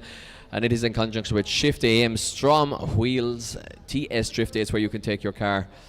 CDM Sport, Conor Duggan and the guys, driftmagazine.eu, ECU Master. Well, they are on the line, Mike, ready to go. Dwayne McKeever. The big problem for Dwayne McKeever is it's not just anybody that he's facing. It's a European level driver, Dylan Garvey, who is looking to make a name for himself, and he will not want to bow down to Dwayne McKeever here. He will want to be firmly in that final. That's what he's back here for. That's exactly what the car was built for, and he's going to go for it here. And they fired into the first corner, side by side. Two very similar cars. Wow, what a transition. Two very capable drivers behind the wheel. And at any level, these two worthy of a final. And look at the proximity here from Dylan Garvey. The steadiness and the smoothness and control in the chase position. He's not backing down from McKeever. McKeever on a perfect lead line as they go across the line. Give it up for Dwayne McKeever and Dylan Garvey. What a fantastic run there. Absolutely worthy of a final in any country in the world, to be honest. Great lead right line there from Dwayne and great chasing from Dylan Garvey. Okay, maybe Garvey could have had a couple of degrees more angle around there, but I mean, you're, like you said, Eddie, you're splitting hairs here. Fantastic transitions from Garvey then to pop back onto the door of Dwayne McKeever, and loving this. And you know, you have to say, Eddie, on the right hand side of the bracket, these guys have been the standout drivers by far. Yeah, and I think Garvey's, it's almost, in one way it's a sensible approach. It's not overly aggressive. He's had steady proximity throughout the whole run. Dwayne actually dropped the wheel there as well. Yeah, Dwayne drops the wheel, but he's forcing Dwayne's hand here. He's forcing Dwayne. He's saying, you know what, look, I was there the whole way. I may not have been glued, aggressively the whole way through the run. I may not have matched you fully for angle, but you've got to go 110% committed to try and beat me based on my chase. Exactly. So Dwayne McKeever now, his hand is being forced, and you know what? That is just good news for us, because we get to see a Dwayne McKeever at 100% here, because he's got no choice in the matter if he wants to go into the final round as the favourite to be IDS champion. Yeah, well, thumbs up out the window from Dwayne McKeever as Dylan Garvey comes to the line. And as I say, a lot of respect here from these two drivers, Mike, as they come head to head. And, Dwayne McKeever will respect the level of driver that he's up against here, and it'll be all go from the start line here. No holes barred. Here we go, bumper to bumper as they come down the main straight. Garvey deep into that outer zone. But McKeever in the Strom S15 right on the door and equal to the task so far. And Dylan Garvey giving him a perfect lead line so far to try and chase as McKeever comes from. McKeever just backs off a little bit as they come to make sure the final transition. McKeever loses some ground. McKeever loses ground to Dylan Garvey. Yeah, I'm not sure. I think Dylan Garvey might be after pulling out a bit of an upset here, because Dwayne McKeever did not quite have the same level of proximity across the last third of that run as Dylan did to him. I mean, lead for lead there. I wasn't watching it with judges' eyes, obviously. As a commentator, you don't watch it quite as intently on the first round, but I mean, lead for lead, they look the same. Guys, big round of applause. They're both out of the cars for Dylan Garvey and Dwayne McKeever. But the proximity there, Eddie, might have been the difference between both drivers, and crazy runs here from both of them. And it is indeed Dylan Garvey, guys, goes through to the final. Dwayne McKeever takes a hit in his championship hopes, which means that Harry Kerr moves into a slightly clear lead as of now, but let's see how the rest of the evening continues. We've only got a couple of battles left here, Eddie, but Dylan Garvey taking down the Northern Smoke Machine, Dwayne McKeever, in an epic battle in the semi-final. Yeah, really epic battle. And you know what, when McKeever pulled to the line against Garvey, it would have been the last person he would have wanted to see, because he would have known that it was going to need to be perfect. And as I said, Garvey just did enough in his own chase in the first half of that to not really risk a whole lot, but just force the hand of McKeever. And it It was only fine margins in the end, but it was enough for Garvey to take it into the final, where he will go against Harry Kerr. And one way or another, Harry Kerr is now going to be going into the final round, Mike, with a points advantage. Yeah, absolutely. So they were both on 248 points coming in. Harry Kerr also took 1 point from qualifying, and you know what? It's confirmed the championship stays alive until the final round. You see it here on the screen. The championship is absolutely alive. Level coming into points, 248 each into this round, and yeah, absolutely crazy stuff. Now Harry Kerr as well coming into this round is on a 2-round win streak. So 2-round win streak for Harry Kerr coming into this round. Is he going to make it a 3-round win streak? Well, we'll have to wait and find out, guys. We're going to go to an advert as the cars get refueled and retired up here for the 3rd, 4th place playoff battle. So we'll be back, guys, in about, I would say maybe 5-6 minutes time, after we get some tyres, some fuel in there. We catch our breath, and we'll be back for the epic battle between Halferty and Dwayne McKeever, and then of course into our final between Harry Kerr and Dylan Garvey. Thank you very much, guys. See you in a minute.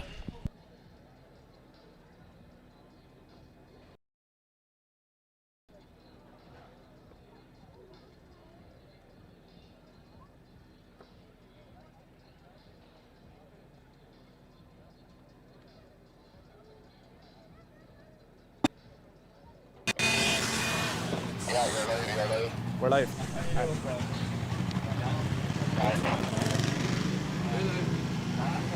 I was going to drive home early to see you. Cheers. Dylan, can I get you in 2 minutes? Yeah.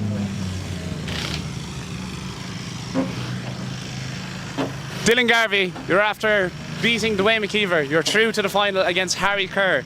It's your first round back after quite a while. How are you feeling?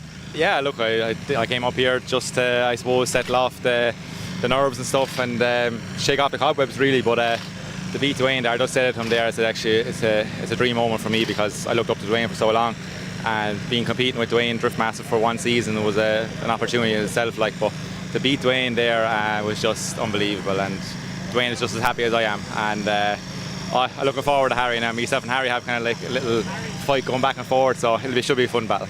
That's great to hear. You were saying about wiping off cobwebs. There's not much cobwebs to be wiped off the car. It's brand new. I literally saw you putting stickers on it over the weekend. How's it been going for you? Look, the car is just flawless, out of the box, not one problem. Credit to Adam Kelly, Mike Dean and all the lads in Dean M Sport and the whole pit crew here. It's just, the car is just unbelievable. Just out of the box, not one problem. Delighted to hear that. And what's the game plan now going into the final up against Harry?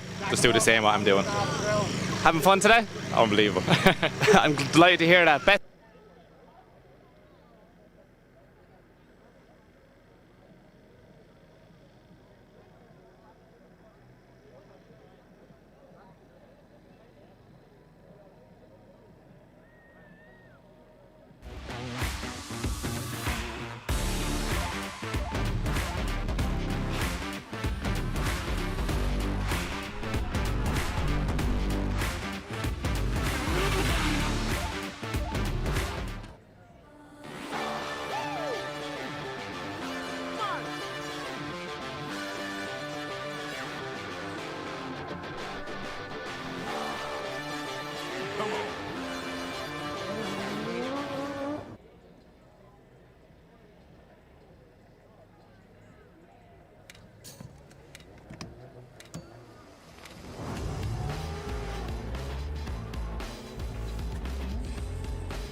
So, ladies and gentlemen, welcome back to round 4. We are at the finals. It's Harry Kerr to take on Dylan Garvey in the final. But first, before that, Stephen Halferty to take on Dwayne McKeever.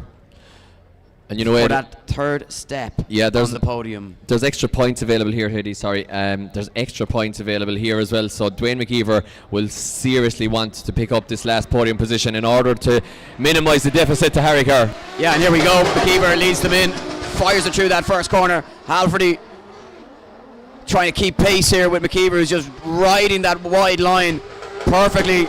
He looks angry, he looks charged up. Oh, contact! Definite contact as Halferty surges forward. And it's, do you know what? It's just not happening for Halferty. I know what's happening, Ed. I know what's happening. Talk to me, Mike. They took out all the messages out of the boot of that car, and it's so light now that it's just all over the place on him. Yeah, it's showing it off balance. Yeah, you can just see a huge surge forward there from Stephen Halferty. Makes that contact. Yeah, like a groceries. Who knew? Yeah, who knew? Yeah, who knew? But yeah, it's definitely not the usual Stephen Halferty. I don't know what could be gone wrong. Like Little hits tap the of the wall wall there. there, Yeah, he's so consistent usually. And watch this here now. Just once again, this transition catches him out. Like he didn't quite get it rotated on the first attempt, and didn't seem to just watch surge the front. forward. Is there a flash? Yeah. Or has he just lowered down the Lowered pressures? the pressures maybe for try and Dwayne. keep, yeah. Yeah, so not coming together for Halferty. I think if you watch the transition from 2 to 3, just the front wheels just seem to get unsettled for a moment, and yeah, a little bit unsettled there on entry. And you know, these cars, there's so many little bumps throughout the day that it is possible that things So get just bent. watch as they come out of outer zone 2 here, Mike. Just the front wheels, if we see it caught in the smoke, you can't see it from that angle, but the front wheels just had a slight little waver. It was ever so slight, but possibly enough to make the difference. Yeah, absolutely agreed, Eddie. Very slight waver there, but it did seem to very much upset the car on the transition. Surged forward and had the spin, caused the contact, So had just the see, spin. can we see it here? Yeah, little. Yeah, you know what I think might have happened? The car is didn't rotate through the transition. He fed in power in order to get the back to rotate around a little bit, but instead of actually rotating for him, it just surged him forward unexpectedly and got him caught out. But I don't think that car's at 100%. No, it's certainly not. And when we've seen, like, you know, that they've had to go back in, he had to call a 5-minute rule. We're not hearing exactly what was going on with the car, but again, it is the debut season of that car as well, as we see Harry Kerr in the distance making his way to the gridding area for his final battle, as Dwayne McKeever, hand out the window, cool as you like, waiting for the return or potential return of Stephen Halferty. Yeah, so hopefully all is well with Stephen Halferty's car. We'll get a second run of this third, fourth place playoff battle. But let's just confirm that one here for you guys. And remember, we have the final coming up, and we're going to have the podium down on track, and of course the Hard Charger Award as well. So be sure to join us on track for that one, guys. You can make your way in from the far side there, or the near side here over by the airfield. But if you want to make your way in from the far side, it's probably the easiest way to do it as well, by the shops and the food court side. So we're just hearing Stephen Halferty has called a 5-minute rule. Of course, he did use one in the top 8, but he has unlocked another one by making it to the final 4. So waiting to hear, obviously, issues with that car, Mike, as we said, very uncharacteristic. And as though he is on the way back now, we're hearing, so making his way back to that start line. They might have put the groceries into the back again, just to get the balance right again in the car. That might have been all it takes. Quite possible. It's a bold move, Cotton. Let's see if it works out for him. So you can see our finalists waiting patiently down there, Harry Kerr and Dylan Garvey. Yeah, nervous moments for them as well. So big championship at stake, and these championships can actually change your life, Eddie. And Harry Kerr was already out at Oman at the start of this year on the Oman International Drift Championship. Yeah, you got to remember as well, you know, like, it's so difficult for Irish drivers to get a seat in Drift Masters because of the volume of, the volume of Irish drivers at that level, that caliber.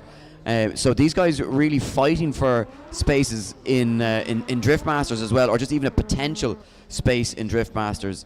Such is the level of competition for those spots. And obviously they'll only let a certain number of drivers from each nation, and we happen to be blessed in this country. But obviously for drivers on the fringes who aren't already established in the championship, very difficult and very important that they can put in good national results. So these two hopefuls will be, it's not just championship implications here. They'll also be looking to try and, boost their own the word has escaped me, Mike, after, Boost their own hopes, I guess. Their own hopes and their own chances. For entries for Drift Masters, yeah, exactly. boost their own profile. Boost their own profile, exactly. And you know what, Eddie? The mental game is going to come into it here as well. There's fatigue creeping in. It's late in the evening. It's been a long weekend so far. Here we go. We have a green light, Mike. Sorry to cut across you. We are ready to go for second run of this battle. Firmly advantage in the favour of Dwayne McKeever here. Can happen. Oh, McKeever drops a couple of wheels, Mike, and he's way offline here now as he looks to get back into it. And opens the door here for Halford to come back in, but Halford is now dropping wheels through outer zone 2 as they make the transition. Big dive from McKeever. This is where it all went wrong for Halford on the first run. But Halford now looks to put in that wide line as they come over the line through the final sections. And look, not enough you'd feel to undo the mistakes, but big mistakes there from McKeever. But again, huge advantage going into the second half of this one, Mike. And I think it should be third place spot on the podium for McKeever. Just as I said, Eddie, sometimes fatigue can creep in. These cars are so hot inside them. It's late in the evening now. The drivers have been getting adrenaline dumps into their bodies from early this morning. And sometimes the concentration levels can dip down. Harry Kerr and Dylan Garvey will definitely have to find something in order to get those concentration levels. But guys, round of applause for Stephen Halferty and Dwayne McKeever out of their cars, please. And we will just let you know if we have a result, and we do indeed have a result. We'll give you that one on the podium, guys. Not the most difficult one we'll ever have to do, Eddie, I guess, but we will give you that result on the podium, guys, in just a few minutes' time. And be sure once again to join us down there if you are here in person. If you're on the live stream, be sure to stay around as well, because the podium celebrations are always fun. So Ed, that gets us on to the final. It certainly does, Mike, and what a final, what a mouth-watering final we have. Well, we've already seen practically a final with Dwayne McKeever going up against Dylan Garvey. Well, now Dylan Garvey is going to try and take down one more championship contender. We know that Harry Kerr has what it takes to go top step, but can he go 3 in a row? I think it would be a mean feat. Probably not done in a long time, 3 wins consecutively in an Irish championship. James Dean, I would say. Potentially going back that far. Going back to James Dean, Could be a long time since we've seen that. So what a feat that would be. But he's got to take down a very hungry, a very eager Dylan Garvey on his return to the sport. Brand new build. That car has worked so well. The light is on. We are almost ready to go. 2 more passes of the circuit, and we are out of here as we look to seal round 4 of the Irish Drift Series here at Bishopscourt. Different drift. Big angle from Harry Kerr. Can he make it work? Whoa! Contact, and both drivers stay in it, Eddie. Neither one of them gives up contact, but they both stay in it. Dylan Garvey coming in like a bat out of hell. Harry Kerr staying in it. No one giving up here, Ed. No one giving up, that's for sure, Mike. Not in a final of this caliber. 2 drivers pushing the absolute limits. Big transition onto the door for Dylan Garvey, and across the line they go. Bishopscourt, make some noise for Dylan Garvey and Harry Kerr. You know, Eddie, I'm watching drifting. I've been competing since 2007, on and off, competing every run since 2009, and I've watched a lot of runs between judging and commentary and everything. And you do tend to get used to it, but sometimes you see runs and you just say, wow. And this was one of those times. What a first run of the final. Full commitment from both drivers. Contact on the entry. Neither driver giving up. Both drivers, like Harry will have felt the clatter in the car there. He will have felt the shoulder barge from Dylan. He stayed in it, kept the car online. Dylan didn't give up either. He just kept the 180, brand new build in it. That car was absolutely mint coming into this run. And you know what, Eddie? That thing is going to go up in the lift, and it's half ruined already. Yeah, I mean, it's taken an absolute battering. And they don't stay new for long, Mike, that is for sure. But you know what? They weren't built for show and shine. They're built for tools, and tools for one job and one job only, and it's to put them on a podium, and that's exactly what he's done. But he wants that top step. He doesn't want to be settling for second best here. And a big gap opens up already through that first section for Harry Kerr, clawing back his way back into this one. He's coming for the door of Garvey. He won't be one bit worried about the fact that it's a new build. He'll want every bit of that door. He'll want to be putting marks all over it as he hunts them down as they make the transition into outer zone 3. One final transition to go. Garvey a little bit offline. Here comes Kerr. They go across the line. What a final, Mike. You know what? It may not have been perfect, but both drivers pushing to the absolute limits. Pushing to the absolute limits, Eddie, and you know we could all see there that there was a definite proximity difference between both runs, but Garvey did come in barreling in on the entry on his run, so I think it's going to come down to proximity versus mistakes on this one, and the judges might even decide to go this one more time, who knows, but let's watch it back here on replay and see can we get a couple of the finer points of the run. Yeah, I don't think it's going to be a clear-cut decision, Mike, because it was quite scrappy, not perfect, but maybe there was more mistakes on one side, which might make the decision a little bit easier. Yeah, pretty much not a perfect run actually from Garvey in the lead position either, possibly after that little bump there, the car not 100% once again.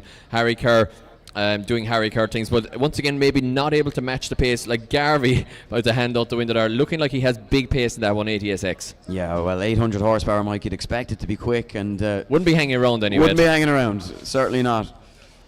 So I do believe that we... It looks as though, judges out of their seats, Mike, which can only mean one thing. It means that we do have a decision, guys. So for the final of IDS round 4 here in Bishopscourt, we do have a decision. So we'll join you down on the track, guys, in a couple of minutes' time. We'll get the drivers over there. We'll get the podium. We'll get the champagne. We'll get the Hard Charger award. And we will be back to you in a couple of minutes with results here at IDS round 4. Thank you for joining us, guys, here in the tower. We will be back with you after a few celebratory rings. We will be back with you in just a couple of moments as the mayhem breaks out here on track, guys. Thank you so much.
Again. So guys, getting straight to the chase, into the results. We're going to give out the Hard Charger Award first. So this is awarded, it's a crowd vote, and it's awarded, it's a joint crowd vote and judge vote, I think, and it's awarded for the driver who has impressed throughout the weekend, be it on the Saturday or the Sunday. It's for the driver who has pushed a little bit beyond the limits and pushed that extra 110% in order to get their way through the competition. And the Hard Charger Award is, and I'm not sure if he's going to be here or not, if it's past his bedtime, but I want to give a big round of applause to the one and only Hard Charger for IDS Round 4 2025. It's Jamie Hines for the Hard Charger.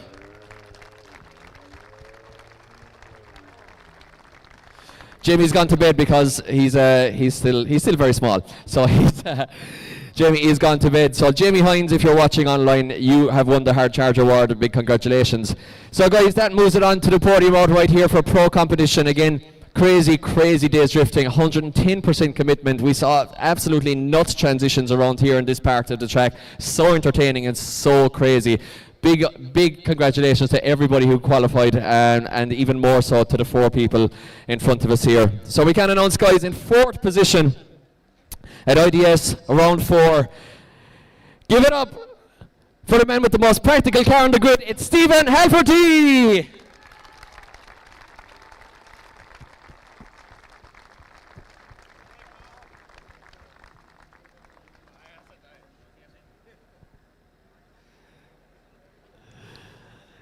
Which must mean, guys, that in 3rd position and still firmly in the championship hunt, let's hear a massive round of applause for the legend. You know him, you love him. It's the Northern Smoke Machine. It's Wayne McKeever.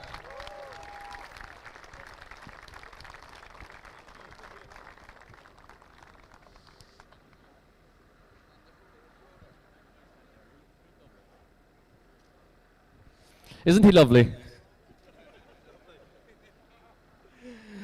Massive congratulations, Dwayne. Not your first trophy, won't be your last, I'm sure. So guys, moving on to the all-important 2nd and 1st place on the podium. The man in 2nd position, guys, pushed super hard all day. For once for him, pushed super hard. Didn't have enough in the end, but he's still in the championship. It is Harry Kerr for 2nd position, guys.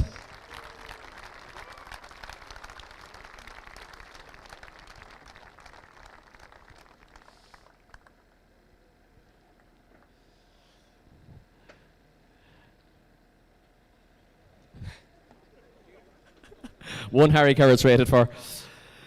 Minimal points between Dwayne and Harry, guys, so we are faced with a great championship showdown in Kerry for the last round of IDS. So guys, that must mean only one thing. The man to take top step on the podium, and I'm not sure if anybody has ever done this with a new build before, but this team have done it, guys. Want to hear a massive round of applause for a massive achievement. Your winner for IDS Round 4 is Dylan Garvey!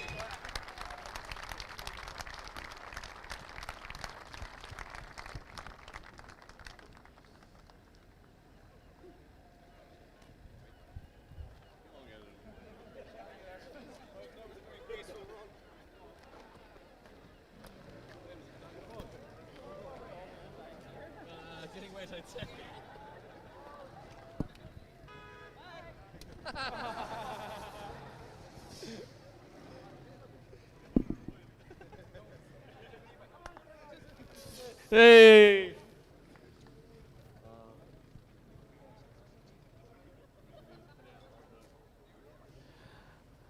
Guys, once again, let's hear it for Stephen Halverty, Dwayne McKeever, Harry Kerr, and your winner, Dylan Garvey. So guys, thank you all so much once again, whether you joined us here in Bishopscourt or joined us on live stream. Very much appreciated again, and we will see you back for Pro 2 action in Watergrass Hill at the end of August, and back for the all-important Pro Showdown in Kerry at 360 Motorsport Park at the start of September, guys. See you all then. Thank you all so much from all of here at IDS. Good night, God bless.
This is how we do.